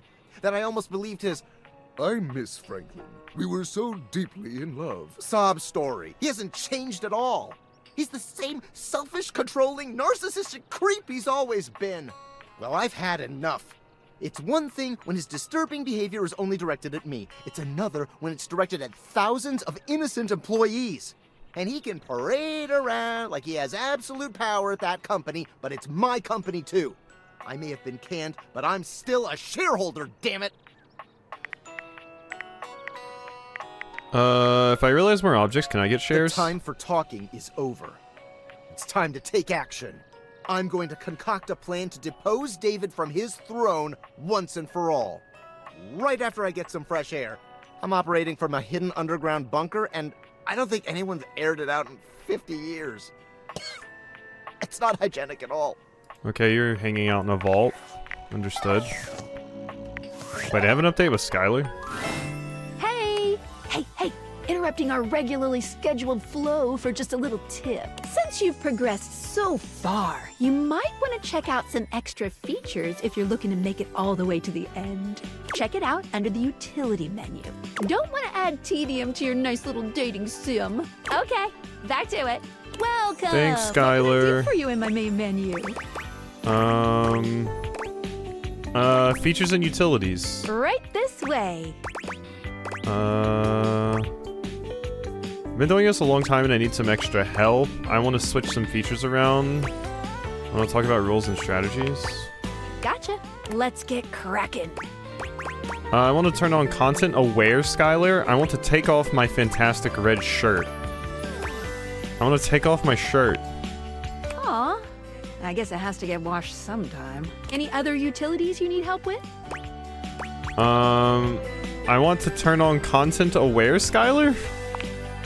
Sure thing. Next time I see something that might be troubling, I'll give a holler. Any other utilities you need help Oh, with? wait, no, turn off. You got it. Any other utilities you need help with? Okay, that's all. Let's leave this. What can I do for you in my main menu? I'm all done here. Mate? Yeah, I know I've met every character, but she mentioned utilities, not utility, so I just wanted to see what was offered. I've made the mistake of before of being like, I'm going to ignore this because I think I've already done all of these things before, and then it turns out there was cool stuff in there. And now I'm shirtless. That's important.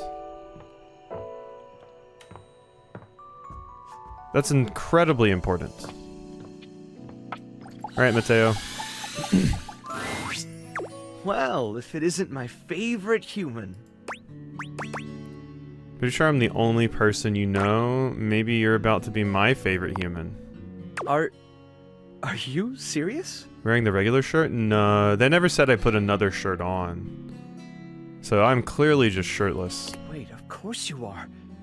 You've always told me the truth before, so it makes sense you'd be telling the truth now. But whoa. I mean, whoa! Let's do it. My rescue is about to get a lot bigger. Can we do it now? For sure. Mateo, meet the rest of your flock. The spectral energy flows through your dateviators, and what was once merely a blanket becomes...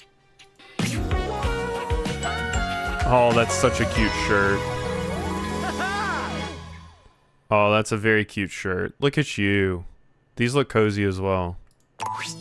Check me out! Not only has Mateo been transformed from fiber and fabric into a flesh and blood creature, but so too have his beloved inanimals. Look at them! Look at us! All the inanimals, they're here too! How did you know your Dateviators could do that? I just can't think of a better gift than this! We're together, and our world is so much bigger! The good we can do is so much bigger! I didn't know that would happen. I'm happy how it all turned out. Mateo goes and volunteers himself and his inanimals with the local chapter of the WFYB, the We'll Find You Brigade.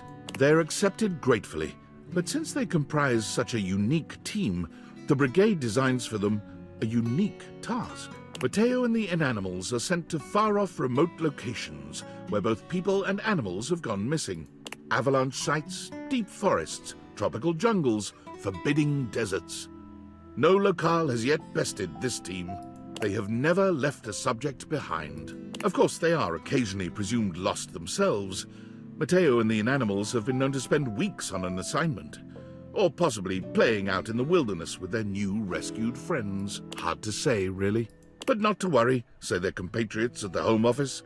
They always come back. Okay.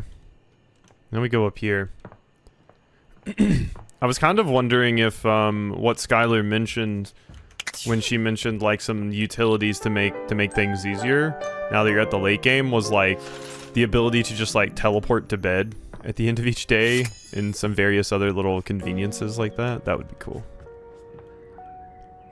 Now that we have walked around here so much. Faria. Oh, my favorite patient. Whether it's a patch-up or a study session you're in for, I am still your gal. I'm here to realize you. Really? Well, ain't that the moose's amusement? You know, I am having an amused moose kind of day, thanks.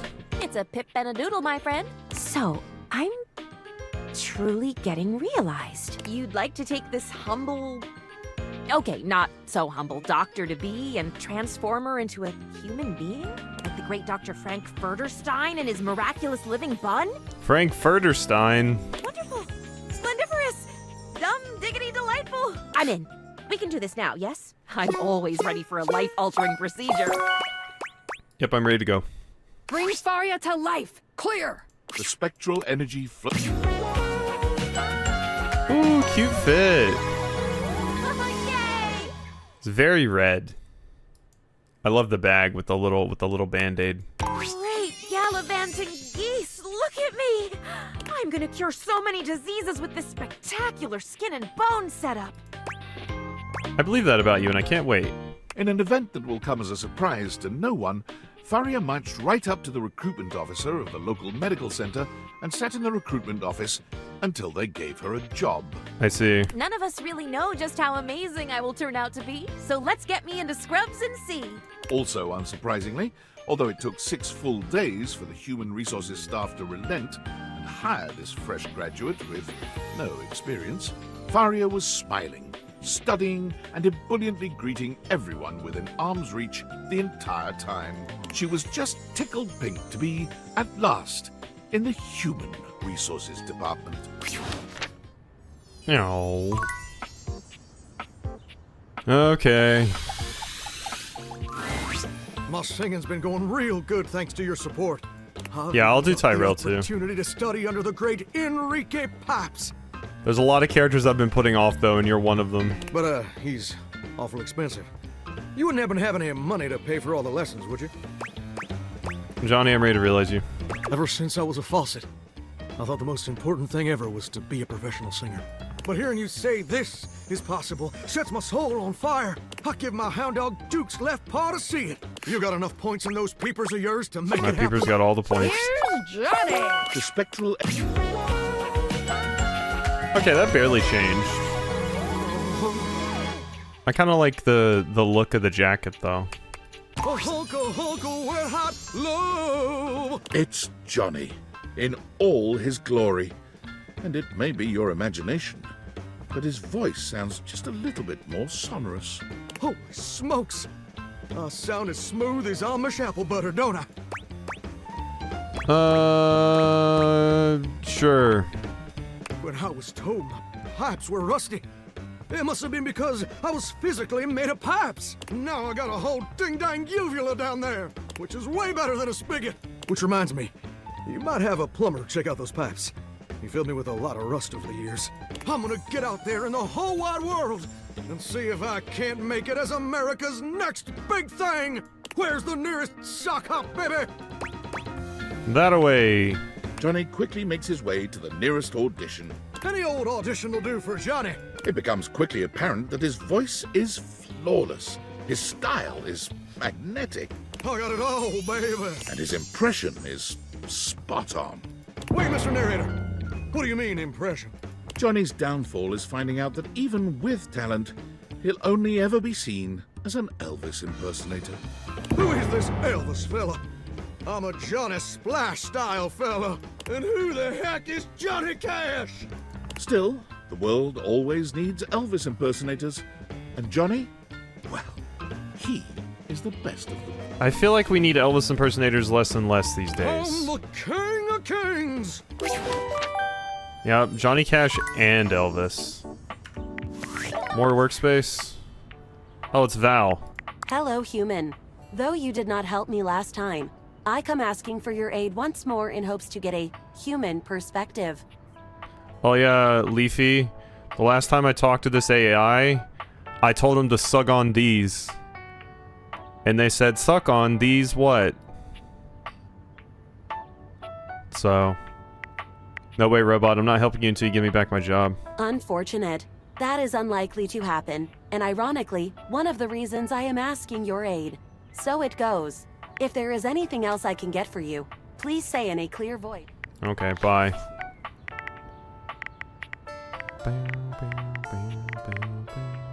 I have not fucked the AI, no. Oh, I should do Florence and Celia at some point too. But let's go talk to Uwu friend. Oh, hello! You came back. All right, question time. Let's call it a performance review. Hit me. Tell me, what do you really think of me? You're so pretty, so beautiful and stylish. I had fun hanging out with you. I think you have some really great ideas. I don't like you. You're so pretty, so beautiful and stylish. No. Really? I think you're just so hot. Is that wrong? But you're not serious, are you? This whole time I've been helping you and all you care about is how hot I am? No! God damn it. But so often you have to pick that option if you actually want to go the love route. God damn it. There's been times where I haven't picked something like that because I'm like, no, that's creepy and weird. I want to say I had a good time hanging out with you, but then it's like, hello, we're friends now because you didn't say you wanted to fuck me. I thought you were better than that. I'm so mad that I could just... yeah! You're not actually flipping a table. I know! This is how I express myself if you haven't noticed. I'm leaving. Good luck on your dumb quest. Does this mean I don't see the UI anymore? No matter what, I'm always on your side. Even if you don't feel that way. It doesn't have to be like this. I don't care. Okay, bye. Yeah. I mean, I wasn't super into her anyway. Worried she make it so that you can't read what I'm saying anymore. Let you leave that alone at least. Thanks, Reggie. Specifically told you she wasn't about appearances earlier today. I mean, one, that was earlier today, and I have the memory of a dead rat. And two, once again, there have been specific instances where I was like, I'm not going to choose the weird creepy option because that's weird creepy. and a character's like, okay, we're gonna be friends because you said you didn't want to eat me out next Tuesday. So I'm like, if there's a flirty option, I feel like I gotta go for the flirty option or I might screw up the romance. It's hard. There's been multiple characters that it's happened with. This is why I have so many friend routes anyway.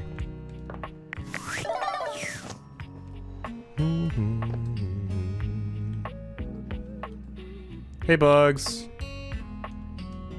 Alright, Keys. We'll do you. Ah, my friend, the human. Are you ready to be realized? Alive? I suppose I can give it a try. Have you practiced? We've practiced just enough. Maestro, please. The spectral...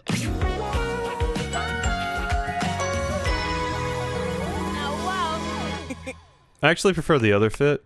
I like listening Keys to that. is beautifully human, but she doesn't seem all that excited. She looks down at her body with a calculating gaze. I stand here, alive. Being human is very... Keys claps her hands, stomps her feet, and sings a few notes. unmusical. I'm sorry, Keys. It is of no importance, because I can dedicate these fingers of mine to their highest function, the keys. Keys sits down at the piano she just moments ago inhabited and begins to play. Yes, yes! Guess you found your highest love after all. Sadly, even Keys tires of playing the single piano in your household, and she moves out to do something even grander. She quickly plays every piano she sees, finding more and more acclaim as a concert pianist without even trying very hard. But being on stage with merely one piano was not enough for her. I'm going to surround myself with pianos and surround the world with me. Keys buys a grand mansion on a rocky outcrop with 10 rooms, each dedicated to a different type of keyboard instrument: piano, clavichord, spinet, harpsichord, organ, and quickly sets up a variety of streaming equipment to give seminars, concerts, and music appreciation lectures daily, inspiring a generation of musicians and concert-goers into the deep and wonderful world of symphonic music. Again, molto vivace. Yay. Technically been here the whole time. Ah, lurking. Just in case anyone acted up. Bugs was sitting there with her gun loaded. Alright. Let's do you two. Welcome. The mayor is currently in a meeting. Oh, it's even though I'm co-mayor. Here, let me ring Miss Mayor. Miss Mayor. This is... Say hi. Hi. Oh, hello. You're just talking about getting you two realized. Goodness. That is Kelly, just be a realization. Who would take care? I think as long as it's both of us. I think I have what it takes to look after the house. Madams, your... The spectral energy flows through your dateviators, and what was once merely the floor and ceiling becomes... Ooh. I love Florence's fit, like, skirt here. This skirt is adorable. Alright. Here you are.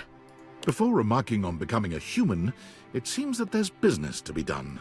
Celia hands over a gigantic stack of papers. Now, according to the bylaws of the line of succession to the house, the duties of mayor fall to you by default. It's all right. You'll do great. Just don't forget, shake hands, listen well, always wear a winning smile, and you're likely to win the special election when it comes time. Celia always did tend to forget the last one. Well, this mess outside isn't going to fix itself. Ready to go? Bon voyage. Celia dusts her hands and excuses herself and Florence from your home. It's been lovely being your mayor, but it simply isn't right for a woman of means to live on another person's dime. She and Celia get a surprisingly luxurious apartment together. You never did figure out how they could afford it. Soon enough, Celia throws herself back into local politics. First it's the neighborhood watch, then the local school board, then a small government position a few towns over. It's never a surprise to see your previous ceiling running for the primary. She always holds the most wonderful parties on election night, and she never fails to answer you any time you reach out. especially with the help of her lovely assistant. She and Florence as a team complement each other perfectly. Hey. I'm glad they're happy. Oh, I have workspace messages. Who now? Valdivianites, have you ever been to outer space? Well, as of right now, I have. Which means Stay there. CEO David Most, have the distinction of being the first corporate CEO to send a team email from beyond our planet's exosphere. Super exciting stuff. But do you know what's even more exciting? The Pentagon has just sent over the final results of our initial employee audit. You'll be happy to know that most of you passed with flying colors. And while, unfortunately, we have yet to determine who stole the lost glasses, the audit did pinpoint a number of employees the government would like to speak with. Thomas Hallmark, you owe $5,000 in back taxes. Deanna Jackson, you're pregnant with twins. Ryan Crandon, the Department of Homeland Security will be outside your apartment in 10 minutes. And Andre Garcia, you've been legally deceased since 1994. Most importantly, this audit has led to a startling discovery. The missing glasses give off trace amounts of radiation, on account of their frames being made of radioactive material. Knowing this, we will be able to track the radiation, allowing us to finally pinpoint their exact location. With any luck, we'll have them before I re-enter Earth's atmosphere. Oh no, I'm probably dying. It's been real. Okay. Let's fix this, I guess. There's so many characters to talk to, it's so easy to get all of them mixed up. Ever again. Go away. Oh yeah? What if I have candy? Happy to help, friend. That was just such tonal whiplash between I hate you, never speak to me again, Candy. Hey, friend. So what? Want to gloat about everything you've been touching? Huh? I want to say thanks For what? for transcribing everyone's words. You wouldn't be able to continue without me. It's true. I'm pretty useful, huh? Totally. Look, maybe I overreacted a bit. Either way, I'm sorry. Thanks. I really appreciate that. Want to start over? As friends? As friends. Yeah. Yeah, keeping track of everyone and knowing the correct things to say to each person, especially at this point where we're trying to rapid fire through stuff because this has been going on for ages, it's getting to be a lot. Okay, so I can fix you next time. Let's do dunk. Hey, champ! Hope you're hitting it hard, but not too hard. I'm ready to realize you dunkaroo. Shoot, what? Really? Yep. Gary, dunk! Go! Oh, go! Way! The spectral energy fuel.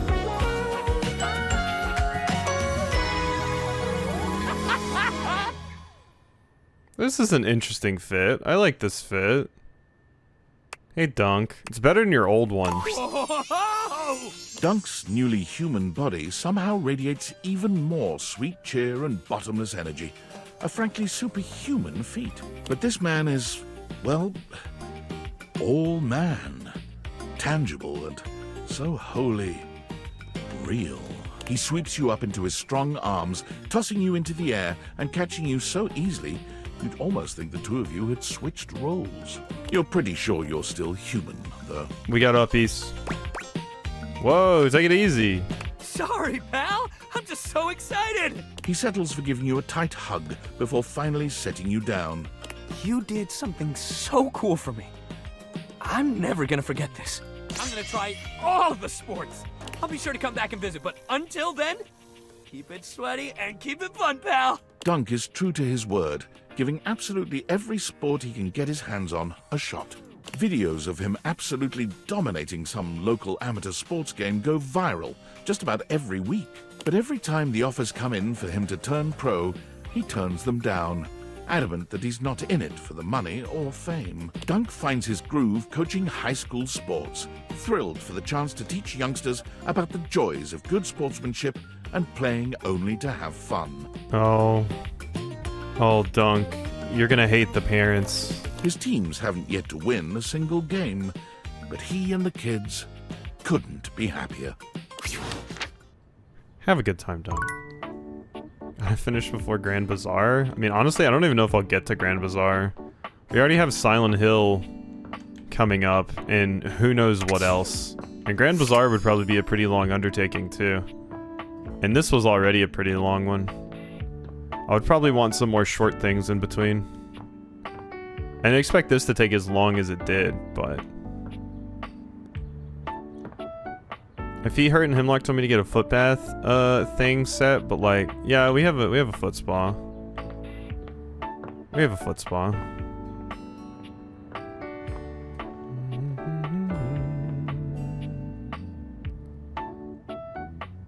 Who do I want to do now? Silent Hill F is like a month away, but I could very, very easily see, even if Grand Bazaar came out tomorrow, I don't know what the actual release date is, that I would still be playing Grand Bazaar when Silent Hill F came out. It's a Harvest Moon game.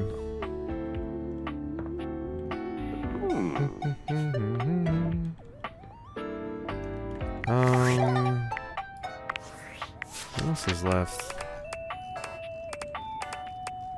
Taco feet is cruel and unusual. Yeah, that's fair, Bugs. Oh no, Leafy. Bugs is saying that because Bugs broke her foot. So, Bugs' actual... I don't know if it's ankle, but Bugs' actual foot went crunch.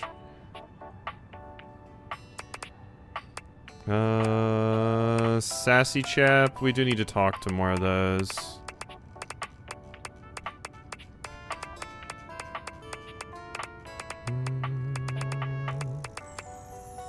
Yeah, Stella still hates us. Koa, Dolly, Dante. Let's go take care of those three.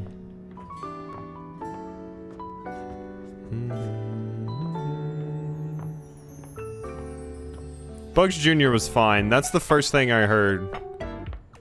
Bugs is just saying, oh yeah, I broke my leg, but Grub is fine. So, all's good.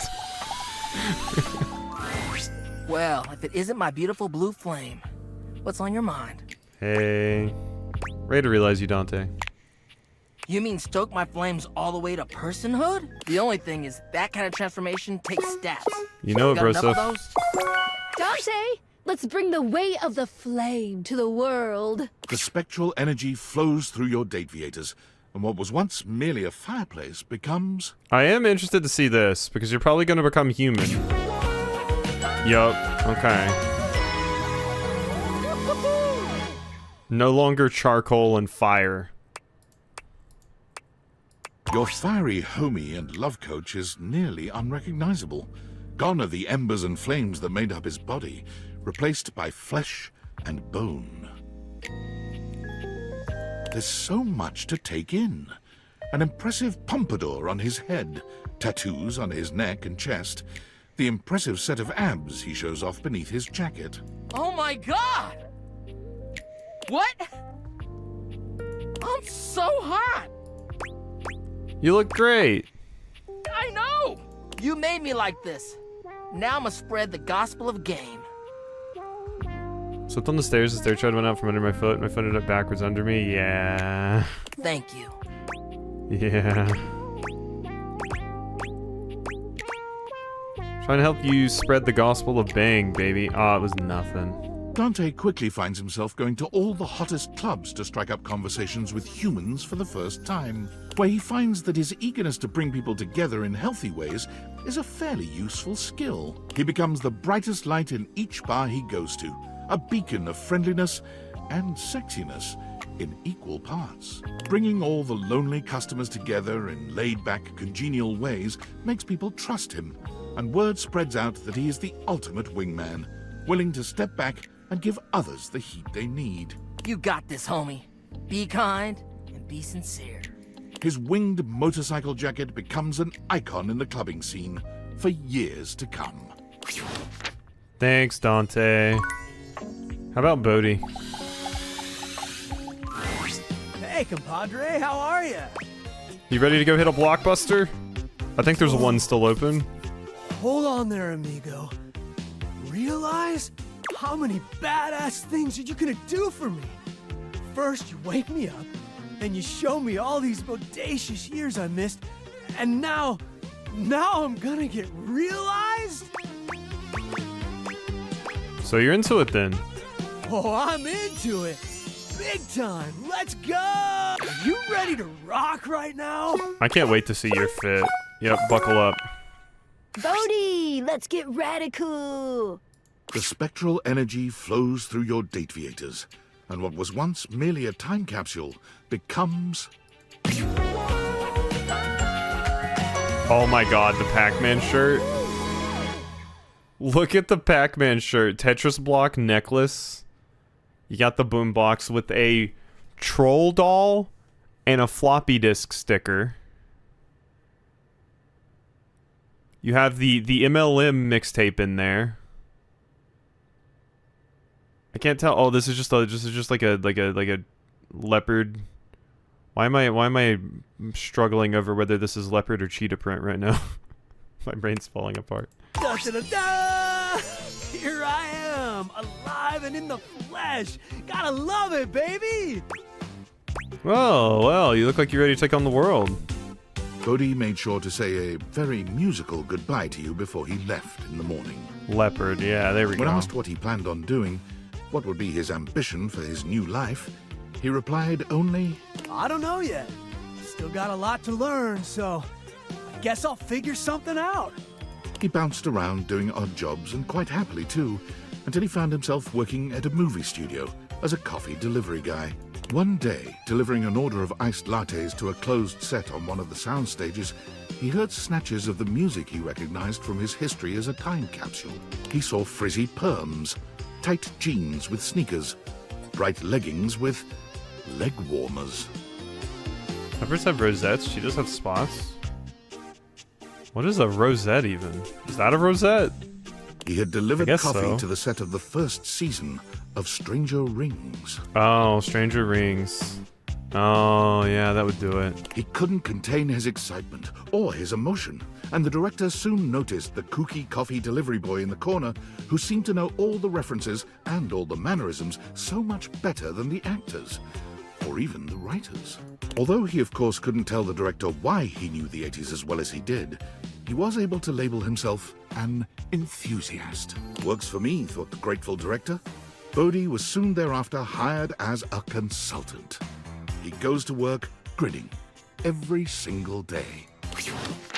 Hey, good for you. All right, let's see who the character I broke the heart of is gonna look. How are you gonna look like, Dolly? Are you gonna move to?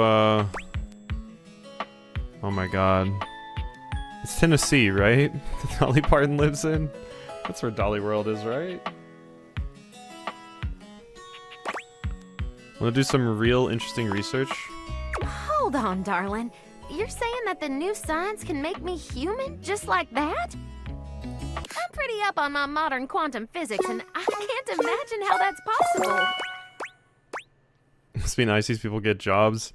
The only one who didn't specifically is Willy. Willy is like, yeah, I just gave up.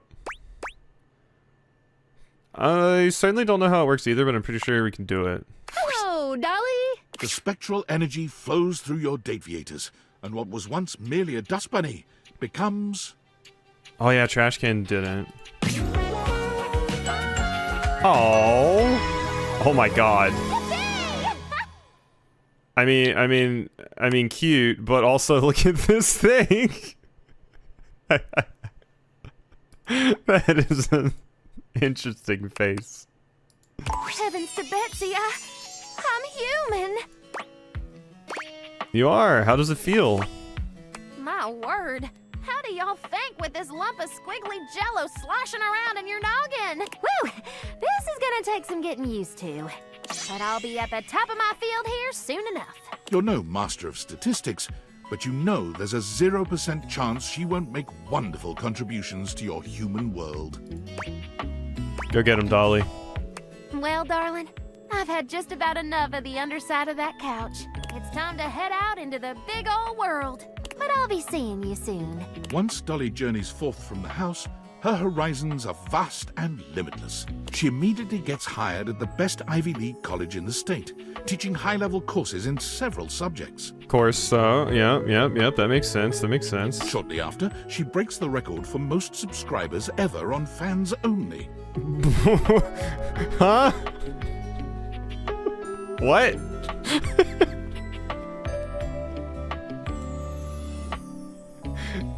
What? Huh? I'm so confused. Her screen name is Lingerie Lectures. There are no nudes, only seminars that are somewhat sensual. I mean, that would catch on, I think. I think that would catch on. She's in this world's version of Playboy? Lingerie Lectures. Lingerie Lectures I could see catching on. Interesting. Because he went the super safe route. I went the I want to date you and be friends first route. I have to go that route.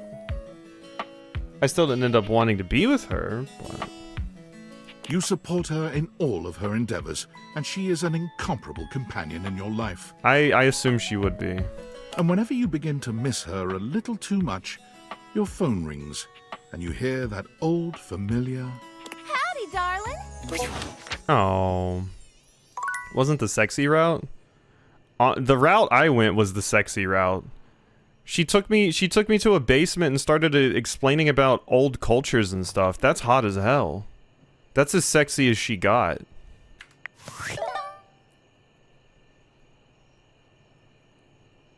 She knows she's hot as hell, but she's also smart as hell. Queen shit. Hey, are you okay? Did you see the last email? David Most talking about tracking the Dateviators to your town? I'm scared. What's going to happen if he finds you? Guess I'll die. No! I'm actually scared for you, man. Don't joke. This is serious. I guess there's nothing you can really do about this, but I don't know how to talk about anything else. It's just so much. Not like he'll even let us forget about this with the constant email blasts. He really needs a hobby. Yeah, or maybe a love life. Shit, maybe that's why he really wants those glasses so bad. Can you imagine him dating his desk? What an actual nightmare. Well, sort of a subject change, Yeah, I who would guess. date their Let me desk? take our minds off that crazy shit for a minute. I'm sitting here with this resignation letter typed up, but I can't bring myself to send it. Just, God. If you were me, what would you do? I'd quit. It's too much, right? God, I know you're right. I just have to think about this. But I have to make a decision soon. I can't draw this out forever.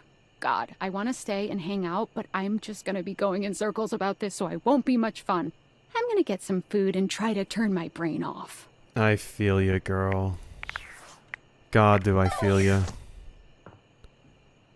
Look at how glowy! Our house looks like the little weird festival you do in, like, Monster Rancher 3. Everything's so glowy. There's so many sparkle everywhere. Didn't I realize it's been... Oh, wait, no, I couldn't. Tell me you're ready to realize me. I am. Benoit, let's activate all your pleasure centers. Oh my, Skylar. The spectral energy flows through your Dateviators, and what was once merely a sex toy becomes...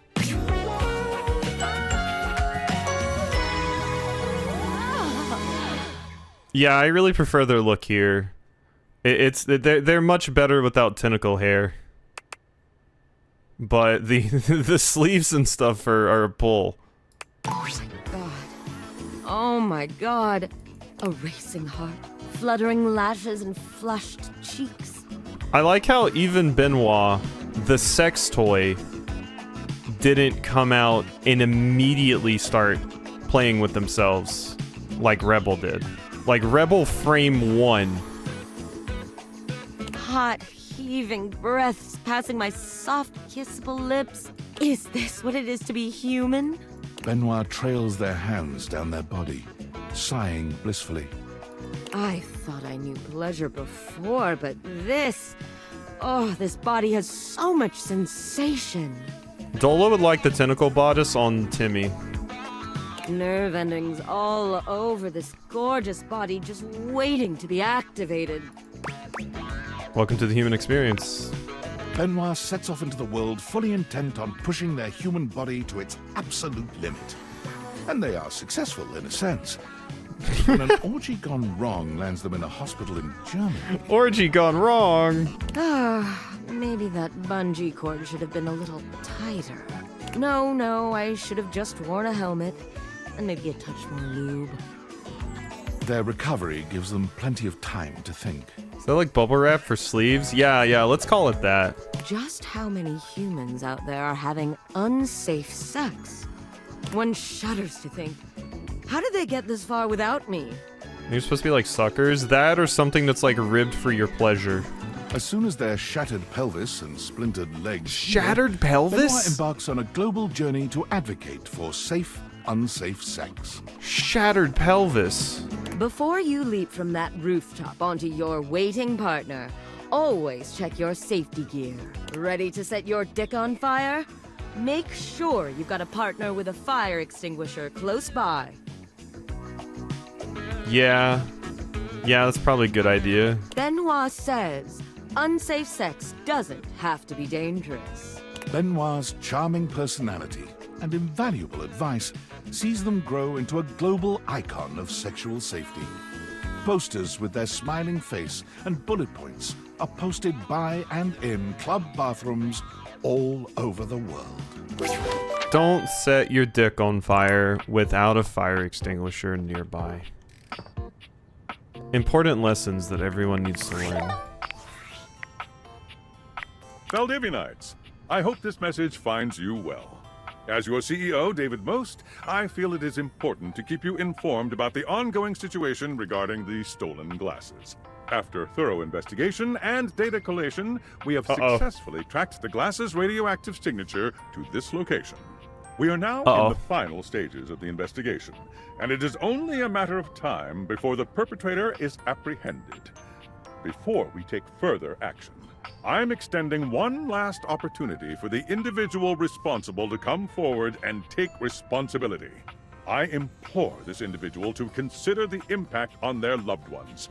They're being stubborn and destroying the lives of everyone around them because of their stubbornness.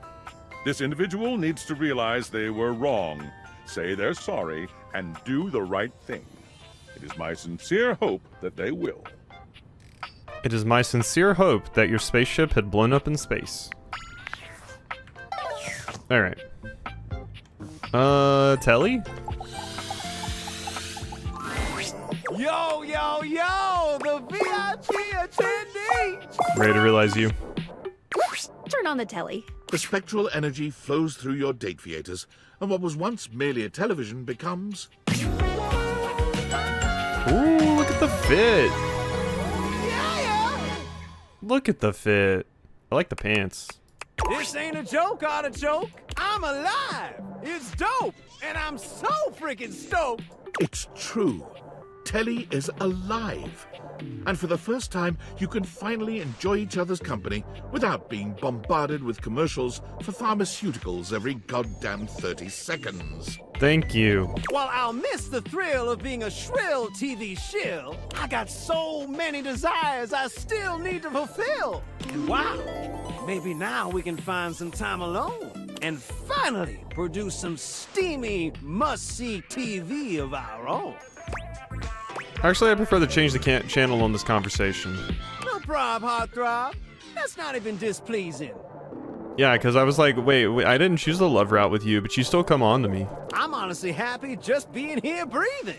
But, as I'm sure you're well aware, being alive isn't all just breathing and keying your ex's car and begging your parents to help pay the legal fees for keying your ex's car. And so Telly, like all adult humans of legal employment age, set out to earn a steady paycheck. Something that would allow him to purchase questionably effective health insurance at an absurdly inflated rate. Ow. Ow. Amazing update, my mate! We gotta celebrate! I got a job reviewing Valdiviflix shows. It was well worth the wait. But you don't you hate Valdiviflix? Listen, sometimes you gotta fight back and howl, and sometimes you gotta know when to throw in the towel. And thus Telly became the resident Valdiviflix review blogger for the entertainment website ContentBucket.com.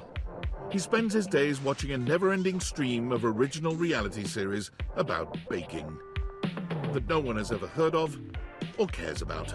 Sometimes you try to make your way through his reviews, but honestly, his whole bit where everything has to rhyme gets pretty stale after a while. Yeah, I feel that. I feel that for sure.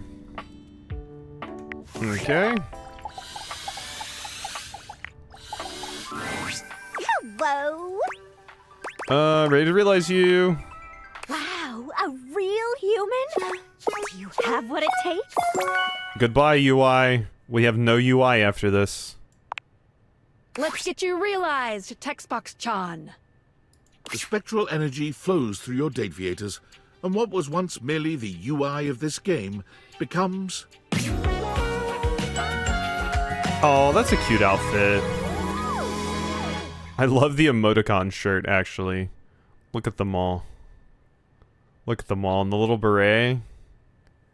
Very cute. I didn't date her because I chose something that pissed her off. But I wasn't super into dating her, honestly. Oh my gosh! Textbox-chan gives you a little twirl, looking down at herself in disbelief. It's truly mind-blowing to know that what was once your UI is now a living, breathing human woman with speech rather than text boxes. You could feel your mind unraveling as you try and work out who's transcribing the text you're reading at this very moment. But Textbox-chan's happy laughter stops you from tumbling too far down that rabbit hole. Oh, I can't believe this! There's so many things I want to try now! I don't need emotes anymore! You can read my facial expressions! You can hear my vocal inflection! I've never needed any of that to know your heart. Aw, you. Yeah, I saw about the Sekiro anime using AI. Not shocked. Luckily, I wasn't super interested in it, but... Eyes are still mildly horrifying. No. She's just getting ready to turn into, a werewolf. She gives you a sweet hug, clearly overwhelmed with gratitude. Your words have an immediate impact on Textbox-chan. She covers her face with her hands. Yeah! It's even more embarrassing when you say things like that now that I actually have a body. Yeah, no, I'm good. If I'm gonna go this route, I'll just stick with Hirohime. She peeks at you through the cracks of her fingers. You can see that she's blushing. But, now that I do have a body, if you wanted to, with me? Textbox-chan finds her place in the world within the realm of communications, focusing on localization and accessibility. Apparently, I didn't even need to go the love route to bone with Textbox-chan. Her sweet personality and natural charm make her an excellent public speaker. It's not long before she turns up on the talk circuit, educating some of the world's biggest game studios and aspiring indie developers alike. Never leave your font selection for last. Did she teach them what Jira is? That's a topical joke. You wouldn't just style your hair 5 minutes before you leave the house, would you? Wait, don't answer that. But seriously, your font deserves better than a last-minute selection from freefonts.com. Yeah, accessibility is cool, and I definitely like that part of her entire character arc, because it's important, and people don't think about it with fonts. Visiting when she can, and as always, her texts are full of adorable emotes. Thank you. Okay, I know I have somebody else left, but my brain is falling apart. I'm pretty sure we still have stuff to do with Dorian as well.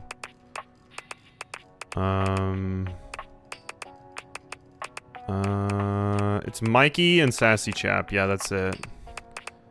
Sassy Chap, I'll probably hold out on. I mean, Aaron hates me. Oh yeah, and Miranda. Let's here, this is for Bugs. Hi there, pal. Nice to see you. Are you okay? You caught me in the midst of a bout of longing. Perhaps it would be best if you came back later. Oh. I thought your mind was shattered and you hated me. Huh. I didn't even get the option to, I was going to give Sinclair the candy so Sinclair wouldn't hate me, Bugs, so that I could realize him. Might be out of candy? Probably, actually. Yeah, I only have empathy and charm candy left. Well, I tried.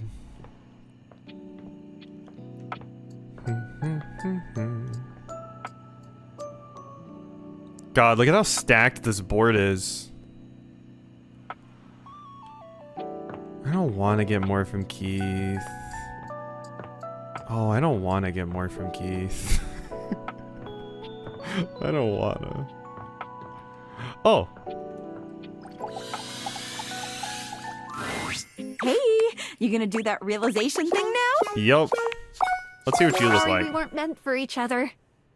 The spectral Oh yeah, they energy did go on a flows through date. your date theaters, and what was once merely your collection of office supplies becomes...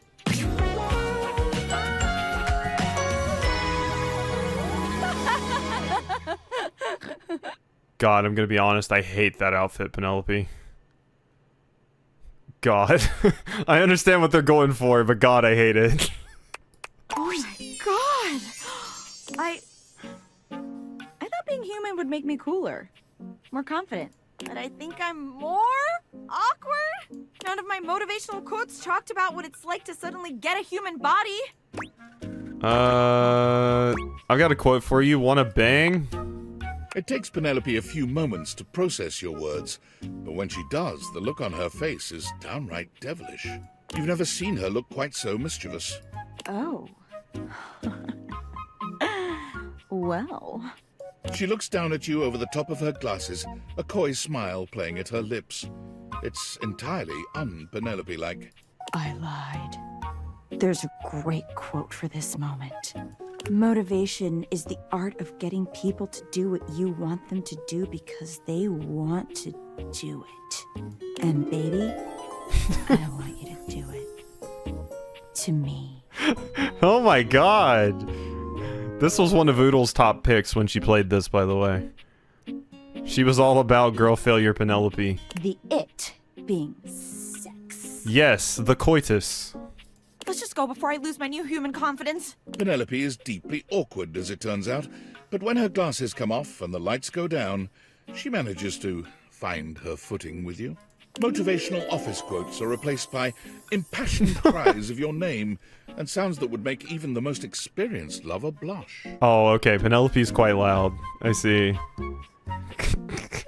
When she leaves in the morning, Penelope promises you she'll return as soon as she can. Through tears, she assures you she'll make her mark on the world out there with one last motivational quote.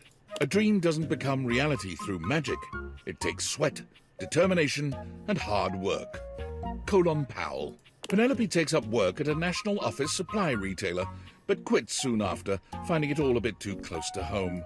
She tries again as a librarian, but is fired when she can't stop shouting motivational quotes at library patrons. It's not until she's hired as a personal assistant to a high-powered CEO at a massive media company that she finally finds her place. For every motivational quote she shares, the CEO meets her with another. And as a firm believer in using pen, paper, and fax machines, her new boss is constantly purchasing and using office supplies. Still using the fax machine. It's just nice to know some people still believe in the old ways. Okay, bye, Penelope. Alright. That's Penelope done. Alright, Mikey. I'm not really that crazy about you, but hey, what's up? What would you like to do? Just saying hey. I always love saying hello. Hello! I love saying that. Oh, I think I have to actually talk to you. Besides, I thought just saying hey would open the realm for conversation. Or the past. You ready to get wrapped up in Tyrell? Because I'm always ready for some of you. I'd love to make you realize. What? You mean me? I could live out there? I could do something to make my family proud. I mean, that's if you really are okay with me being realized. Yeah, without a doubt. Well, this is awesome. Do you have what you need to make it happen? I sure do. Okay, Tyrell, let's ring you out into something spectacular. The spectral energy flows through your dateviators.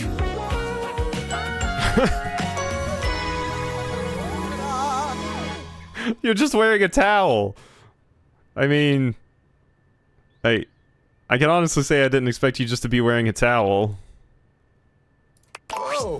Oh, look at this. I look good. There Tyrell stands, his smile just as warm as it was before, and his body, while less fuzzy, remains as inviting and cozy as ever. Oh, I can't believe this is really happening. Check out the hair. You look human as human can be. Satiated and excited to see what life had to offer, Tyrell left the house with his towel friends in tow. And it didn't take long for Tyrell to find one of the wetter things around. A car wash. Look at all the drying capabilities. Those things are huge and weirdly shaped. Thinking of his towel friends, Tyrell decided in that moment on his newest calling, to give all those who feel like they are rags a chance to make riches. He coordinated with a second chance shelter and opened up Tidy Tyrell's full-service car wash and dry. His employees participate in a profit-sharing system that allows those who are once put aside to get back on their feet. Hey, that's nice. And of course, every customer gets a custom folded towel animal to take home. Hey kid, don't forget your antelope.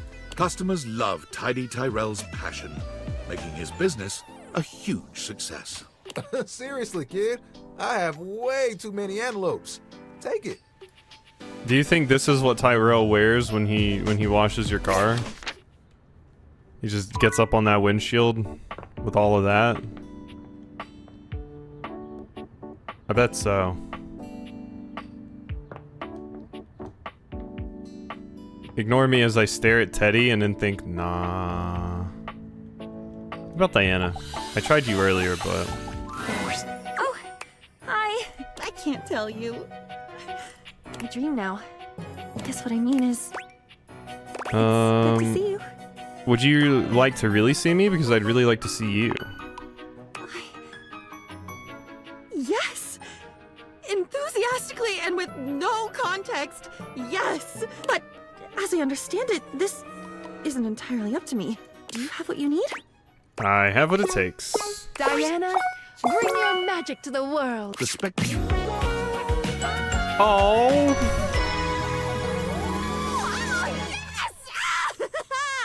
Well, she is screaming, but I love the fit. Look at this cute skirt. I like the hair. Look at her. Oh, she's great. Oh, I have skin. Diana runs her fingers over her own body, understanding slowly that for the first time in her existence, she is. She's a cute mess. I know, isn't it great? Like between the few messes that you can romance in this, I think Diana's my favorite. I have an ending, which must mean I have a beginning. And in between those 2 points, if they even are points, they may be spectra of their own. There must be a middle. Diana's hands come to rest on her own very real belly. The other thing that's like really interesting about realizing Diana is like her entire story arc was that she doesn't really have a personality or a self of her own. So making her real so that she can actually go, like, become a person and get her own personality and things is really cool. We covered it a little bit in talking with her and showed that she does actually have a personality, but now she really gets to explore it. She looks up at you with quivering silver tears balanced in her eyes. I have a middle. And what a beautiful middle it is. Diana smiles and blushes. She moves towards you and leans into your shoulder. Not in your wildest dreams could you have anticipated the firestorm of sensation that erupts within you. From this simple and trusting graze on your shoulder, a rippling electricity rolls through your skin. Your bones begin to shake, and pyrotechnics flash behind your eyes. Every muscle in your body goes taut, then limp, then taut again, and your mind is a swirling ocean of sound and color. Bells, happy laughter, the smell of baking bread, deep oranges and pinks, wind through pine trees. My god, all that from a touch? This is enough, you decide. This is more than enough. You slip your hand into hers and breathe. Diana's gratitude at finally having a self to understand was so deep that she wanted to help other people discover themselves in the same way. She became a therapist. Hey! For a while, her practice was booming, for, as you can attest, there's never been a better listener and keeper of secrets than Diana. But as time went by, she began to notice the same creeping dissolution, that numb panic that had defined so many of her years in the house. She was filling her new self to the brim with other, and the fragile her was being crushed beneath the accumulated mass. Yeah, you have to take regular breaks doing that. Finally, she had had enough. Walking back to her apartment from the office, she found herself standing befuddled in the middle of a crowded intersection. All the lights were broken. The pedestrian signal flashed, go, stop, stop, stop, go. The cars from all sides were honking. The driver of a yellow taxi to her right waving his arms. The driver of a great black SUV in front of her laying on the horn in dark sunglasses. Diana stood disassociated in the midst of this chaos. No, you can't disassociate in the middle of the intersection. From deep within her, a slow knowledge welled up. A simple and powerful no. She reached out with her right arm and swiveled her eyes to focus on the driver of the yellow taxi at the end of her fingers. She flipped her palm upward to face him. Stop. And he stopped. She reached out with her left arm and cleanly motioned for the great black SUV to move forward, slowly. You just became a traffic controller? And he moved. And the car behind him moved. And the car behind that one followed. When 11 cars had gone through, Diana flipped her palm, and the car stopped on a dime, as if by magic. She rotated her eyes back to the yellow taxi and motioned to him. Your turn. He stared at her, transfixed. But with only a slight hesitation, he began to move. And the car after him. And the van after that. Once he was through the intersection, the cabbie leaned out of his window and smiled. A bystander did eventually call the police, and the lights at the intersection were repaired that night. But Diana had found her happy place. She has been the star of the Metro Traffic Bureau ever since. On her days off, she sometimes comes back to visit. Oh. Oh. I like Diana. Diana's another one of my favorites, I think. I like Diana a lot, more than I thought I would. That last email from David was kind of pathetic, huh? Yeah. You know, I've been doing a lot of thinking. Most of that thinking was in service of inventing a virus that would cripple Valdivian's supply chain, causing the company to hemorrhage customers and absolutely crater its stock value. That sounds good. I named it Norman, the Terror Worm. Yeah, no, love it. That's catchy, right? So catchy. Right? Like, there's some IP that clearly deserves its own spin-off franchise. But I've also been thinking about David. How behind all his bluster and ego, he's just a scared little man caving under pressure no one could handle. Haunted by all his failures, disappointments, and inadequacies. And as frustrated as I am by his actions, I don't want to hurt him. He was an important part of my life for many, many years. Honestly, I just want to help him stop causing others so much pain. Makes sense. Perhaps Norman the Terror Worm isn't the answer. Perhaps the real answer is a conversation we've both been putting off for far too long. I mean, if you think he can also convince the investors and everything else... No, I'm absolutely sure the answer is Norman the Terror Worm.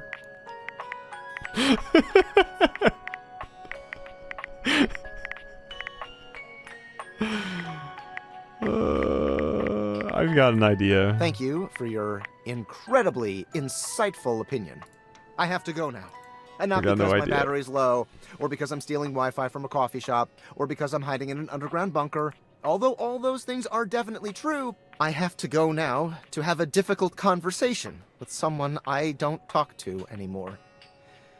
And that's scarier than Norman the Terror Worm could ever be. Yeah. Yeah, that's a scary one. That's a scary one. I can think of scary conversations, and that's definitely up there as one of the top scary ones. Alright, Dork. You're next. You're back. I'm thrilled. Always good to see you, friend. Let's realize you. Have you the weaponry for such an expedition? Somehow. I don't know precisely what is required, of course. But I don't think you have it. Don't need any charisma or sass. I actually do. To battle, Kristoff! The spectral energy flows through your deviators, and what was once merely a cross-trainer becomes... Okay, sick fit. Yes! It's not that much different, but yeah. I like the cloak. Here. Oh, the power that flows through me. I can just imagine the sensation of doing a workout with these. Kristoff flexes his gigantic biceps. Or these. He lovingly strokes his massive quadriceps. Oh, sweet Valhalla, can you even imagine? His exploratory hands have discovered his own glutes. The light in his eyes is positively predatory. Yeah, the glutes. Yeah. You gotta work on those. What is there for me to conquer? What is there out there that would even pose a challenge to a machine as impregnable as this? Opening up about your feelings? Can't think of anything. Have fun. Kristoff realized quite quickly that the world of mere physical contest represented an inadequate challenge for his needs. He walked onto the local professional football team to great acclaim, and retired 3 games later, breaking all team records. I wonder what it would have been like if you and Dunk met each other on the field, though. He amassed a total of 7 broken ribs, 1 dislocated shoulder, 3 spilled liters of blood, and 14 broken or fully ejected teeth. As all of these injuries were visited on other players, the league was quietly relieved to see him go. He decided to move into the business world. He became a stockbroker, working locally and internationally.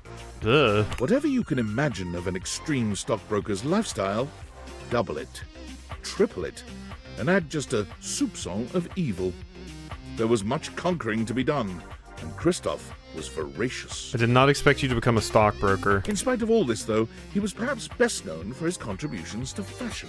Soon after his realization, he began to feel quite homesick for his Viking armor of leather and lamella.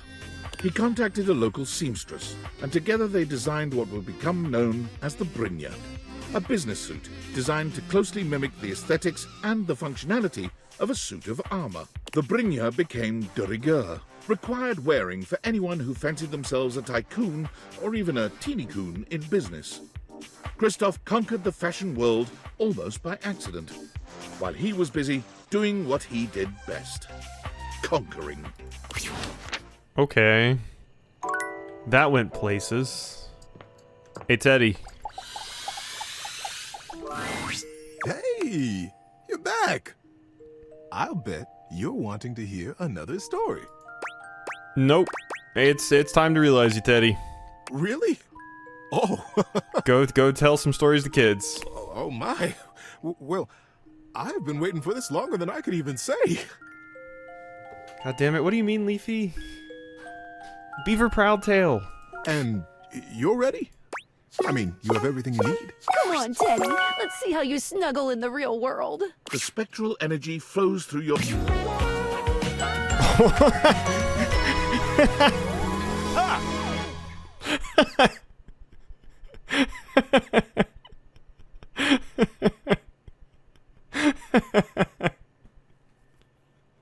He's not a furry. That's not a fursuit. That's a onesie. But my god, I know a lot of gay furry men that would be all about this.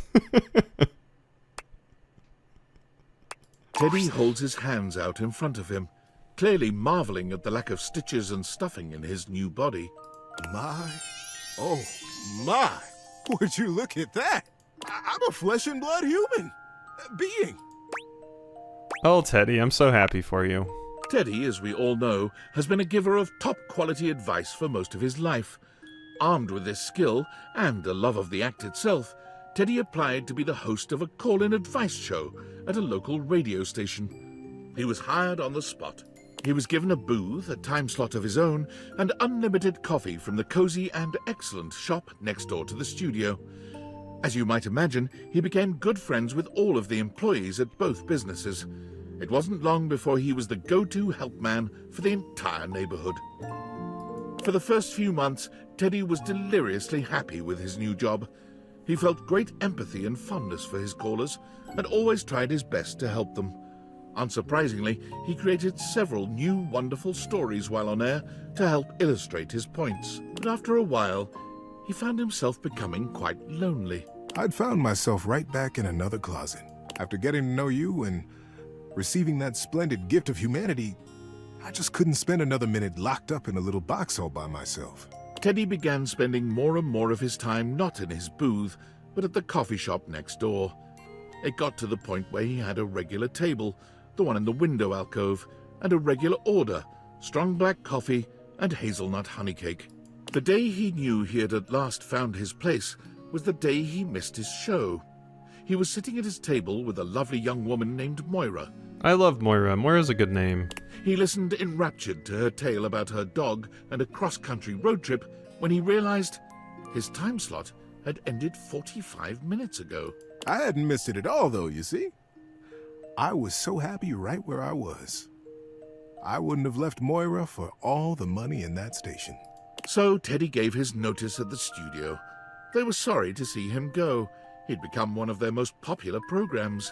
But the employees knew they would see him again. Many of them had standing appointments with him at his window table, just to check in, just to say hi. He's also branched out just a bit. In addition to the honey cake, he also now enjoys the dark cherry and almond tart. I'm still awake? No, you're not supposed to be. Teddy was supposed to put you to sleep. That's the whole point of Teddy.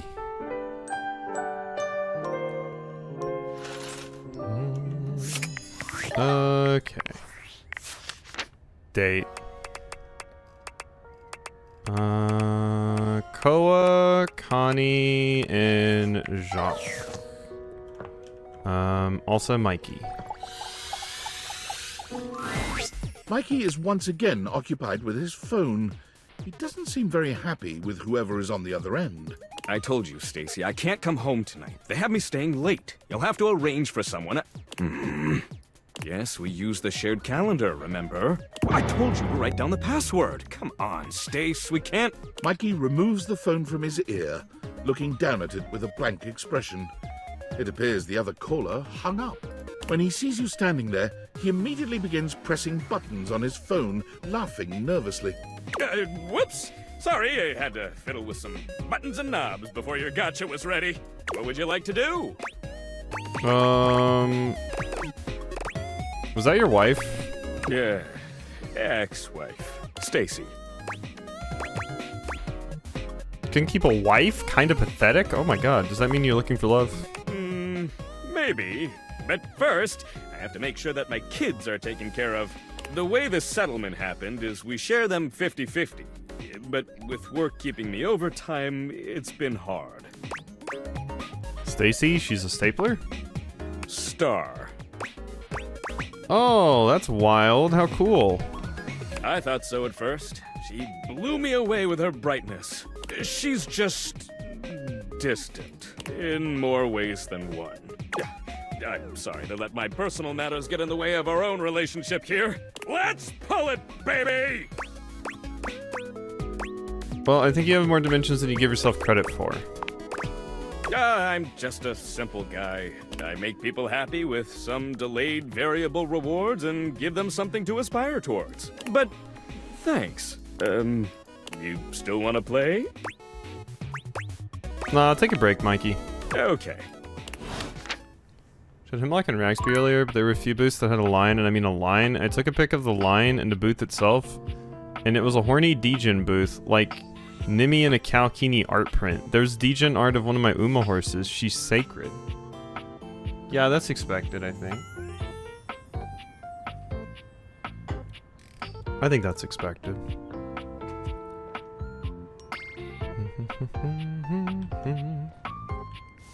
I'm going to go realize some more people down here. Was Lawless there? Yeah. Kanzar. Hey there, buddy. You wanna take a load off? No, I'm ready to realize you. Oh, sweet. You wanna do this now then? I do. Come on, Goa. Spectral energy. You basically just changed shirts. Wow. You don't have the shoulder pads anymore. Pretty sure I saw someone steal a Miku plush. Yeah, that would happen. Koa looks over his body, marveling at the size and strength of it. The words don't seem to come.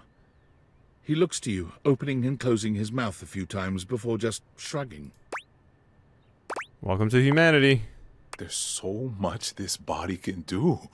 So many naps I could take in so many different places. I know, right? Now that's what being human's all about. I can't wait. Wow. I'm gonna relax like no human beings ever relaxed before. Koa's long-held dream of napping in all sorts of different places leads him to purchase a furniture store, complete with a massive warehouse. Where do you get the money for that? When you ask him where he found the funds for such an expensive undertaking, he cheerfully informs you that he's been saving the spare change that fell into his cushions for many, many years. How old is this couch? How much change have I lost? You wouldn't believe how much money people drop into their couch cushions over the years. Thanks to your generous donations, I'm gonna make my dreams come true. Raxby's gonna be happy that you got rid of the money stuffed in your waistband What do here. you mean those weren't donations? A couch's understanding of property law differs from those of humans, and by way of an apology, Koa grants you free furniture for life. And every piece comes with a special Koa comfort guarantee. Cool. Alright, Connie.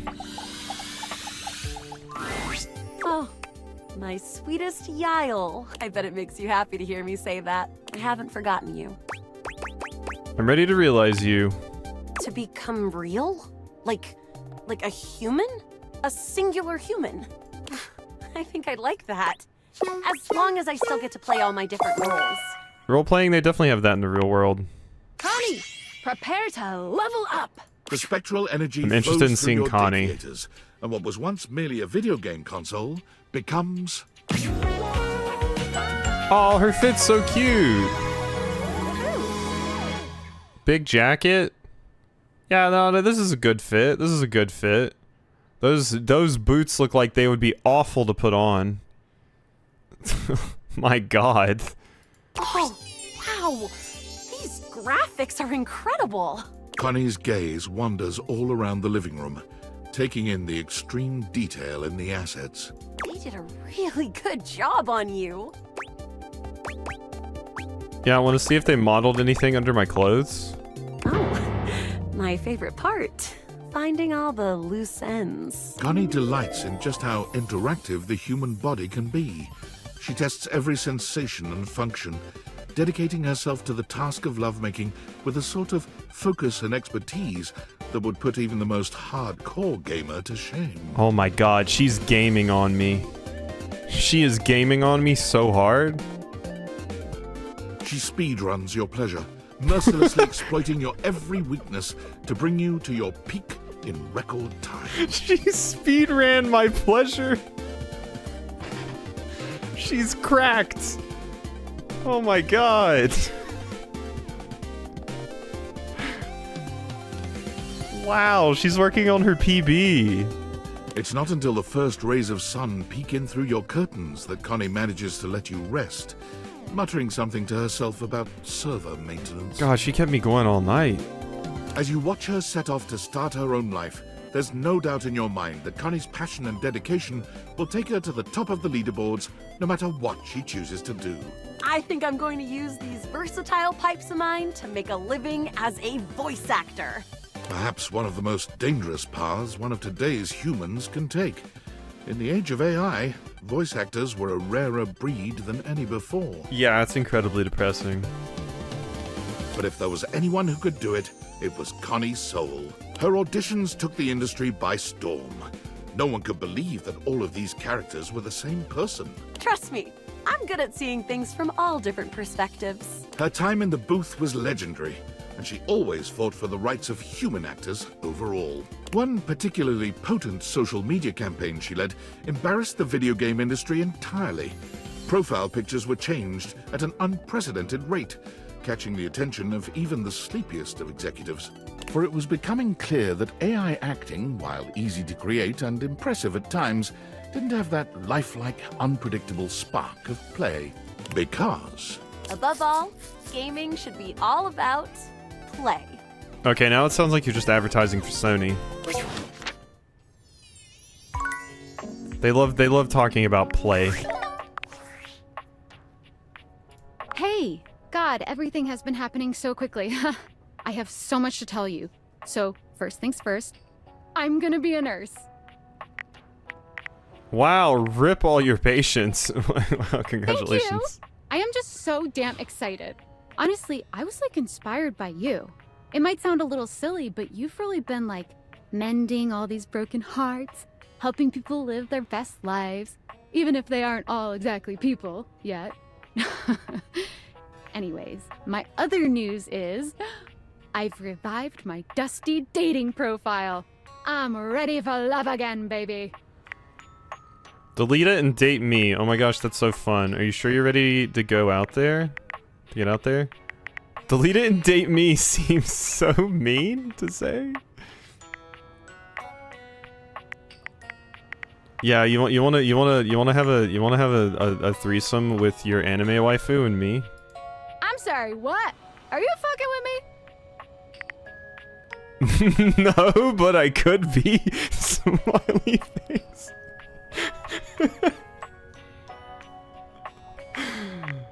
I like you, Sam. For real? Well, okay. Not saying this isn't welcome, I guess I thought you were so busy dating all your furniture. I didn't think you'd be interested. You know, you thought wrong. I am, though. Well, shit. So am I. God, okay, well, I have to run. Nursing school registration is in a little bit, but hey, guess I'll be retiring my dating profile again in record time. Talk more soon then, okay? Yeah, I mean, I wouldn't have said I was super into Sam before, but when she gave me her anime waifu figurine to bring to life, I was like, yeah, nah, Sam's pretty great. You know? Sam's pretty great.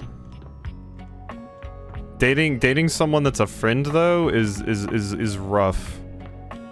That's scary shit. So we'll see how it pans out. Even got a heart, I know. So we've done everything here. Playing hurdling because my day was so bad that Bugsman hired someone to help clean and came home and took grub and handed me a game and made me play it. Fantastic work by Bugsman. Another 10 out of 10 Bugsman play.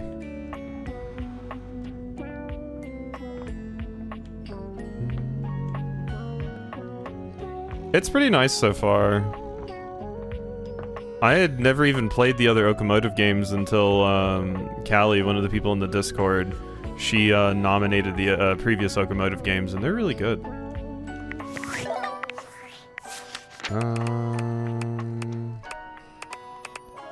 Oh yeah, I was supposed to talk to the captain. And Mitchell?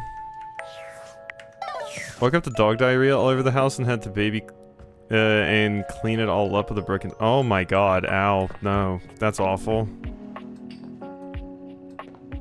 Poor pup, though.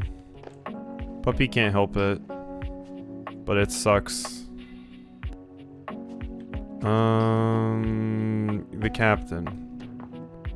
Let's do the captain first. Well, well, well.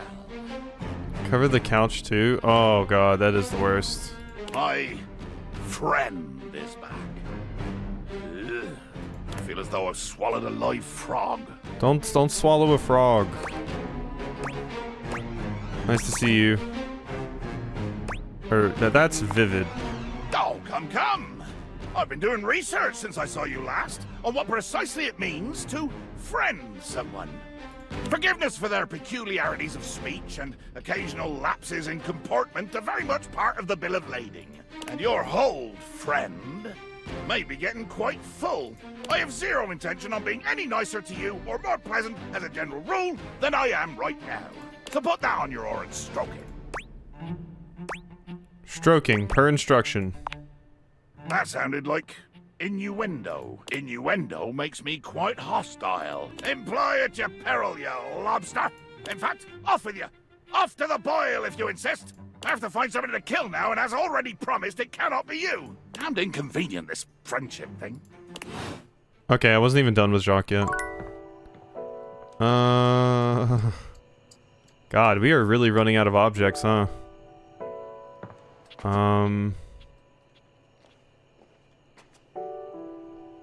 We are really running out of objects. Miranda? Hola, mi amor. I miss you already. Don't be a stranger, okay? I won't, because I'm here to realize you. Shut up. Ay, Dios. Really? I'm so excited. Oh my god. I don't even know what to do with my cord. Like, now? Yeah, I got everything ready. Like, right now? Set this toaster to realize. The spectral energy. Oh, wow. Quite a color change. I don't hate the blue, though. But I do feel like it clashes with your buttered toast guitar. Miranda does a charming little twirl, looking herself up and down. She sings a few test notes, giggling with delight at the result. Ay, Dios. I'm a sexy human.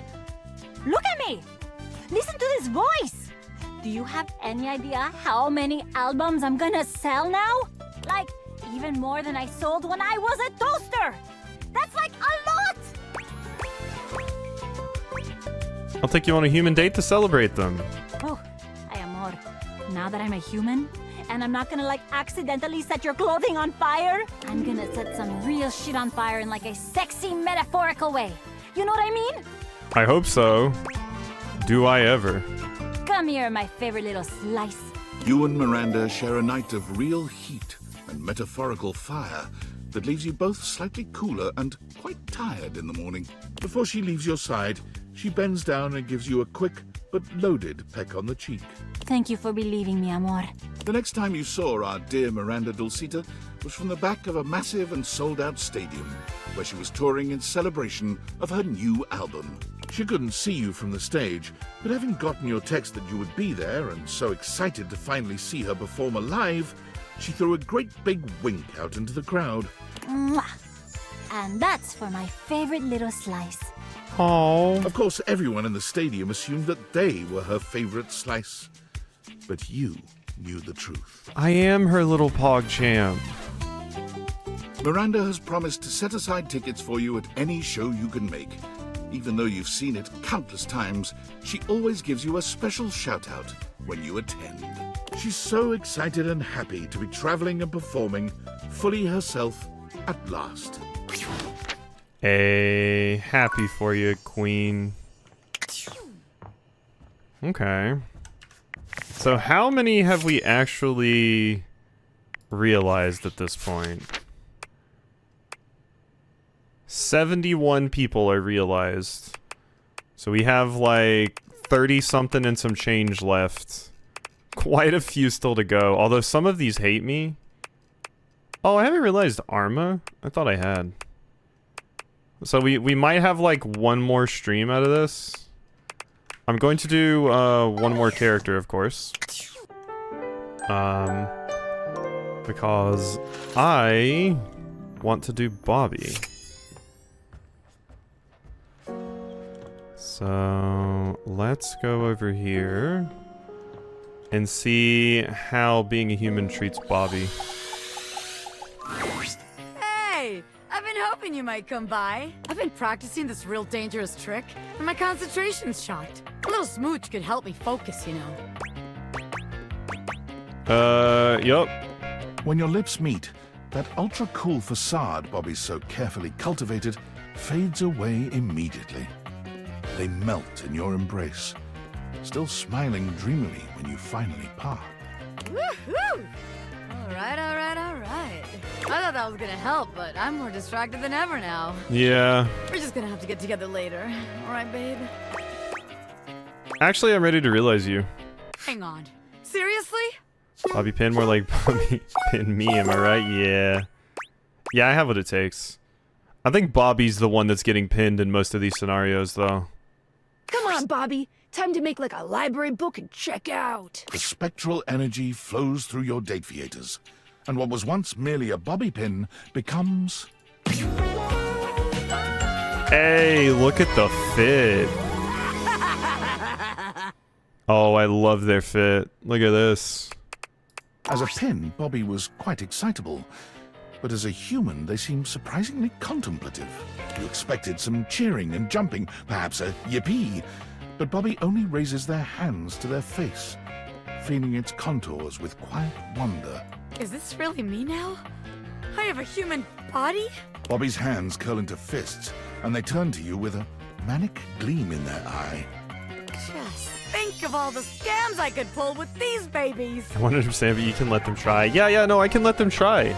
It would be good, you know, when they're up for it. They're just probably mostly gonna want to go the sub route. Good to see becoming human hasn't changed you at all. There's so many fun things to do with a human body, Bobby. Bobby's excitement settles into something calmer, a heat that simmers in the air between you and sears you to your bones. You're so right. I'm gonna crack you open like a safe, baby. Oh my. I'm gonna break and enter on that ass. Okay.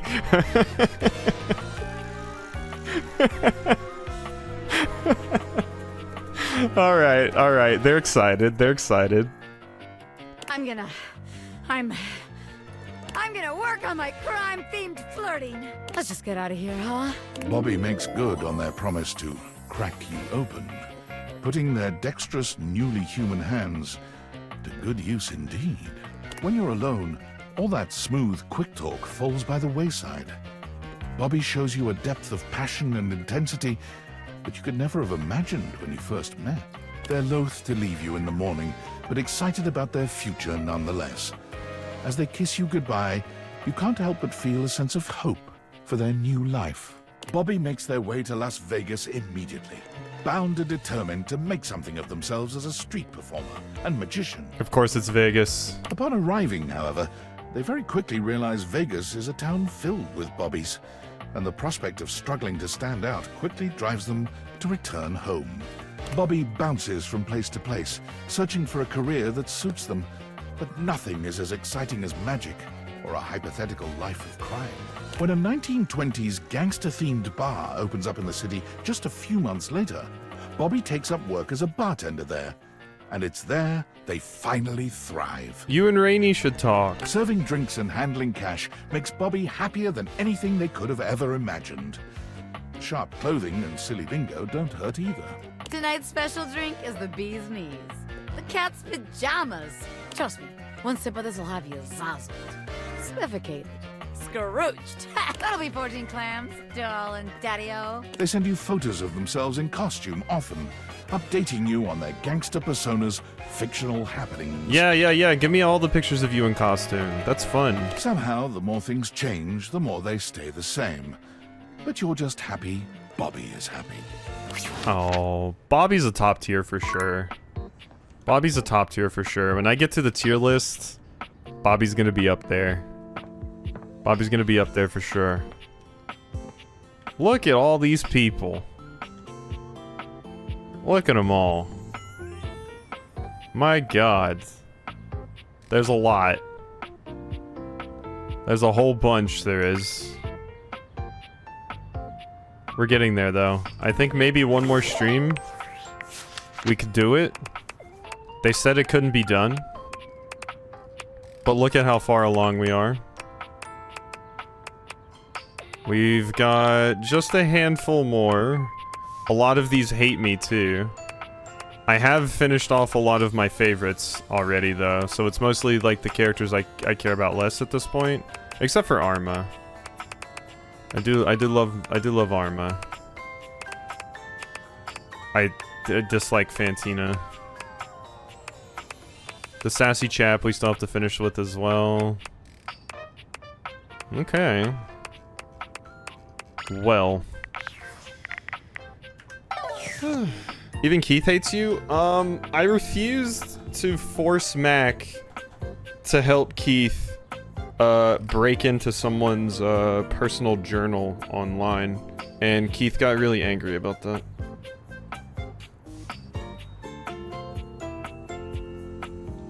So Keith hates me, Textbox-chan hates me, but you know what? Beverly doesn't.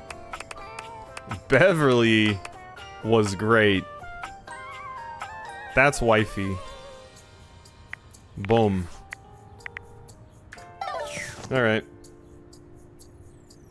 Dorian doesn't hate me. Dorian's just friends with me. Yeah, see, Dorian's just friends. Yeah. Stella hates me. Yeah, we're on good terms with Dorian. You know, we're good there. We're good there.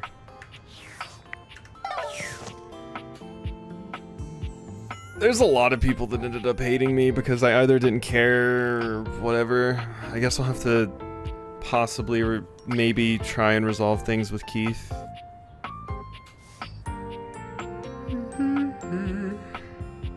Dorian's the best option out there.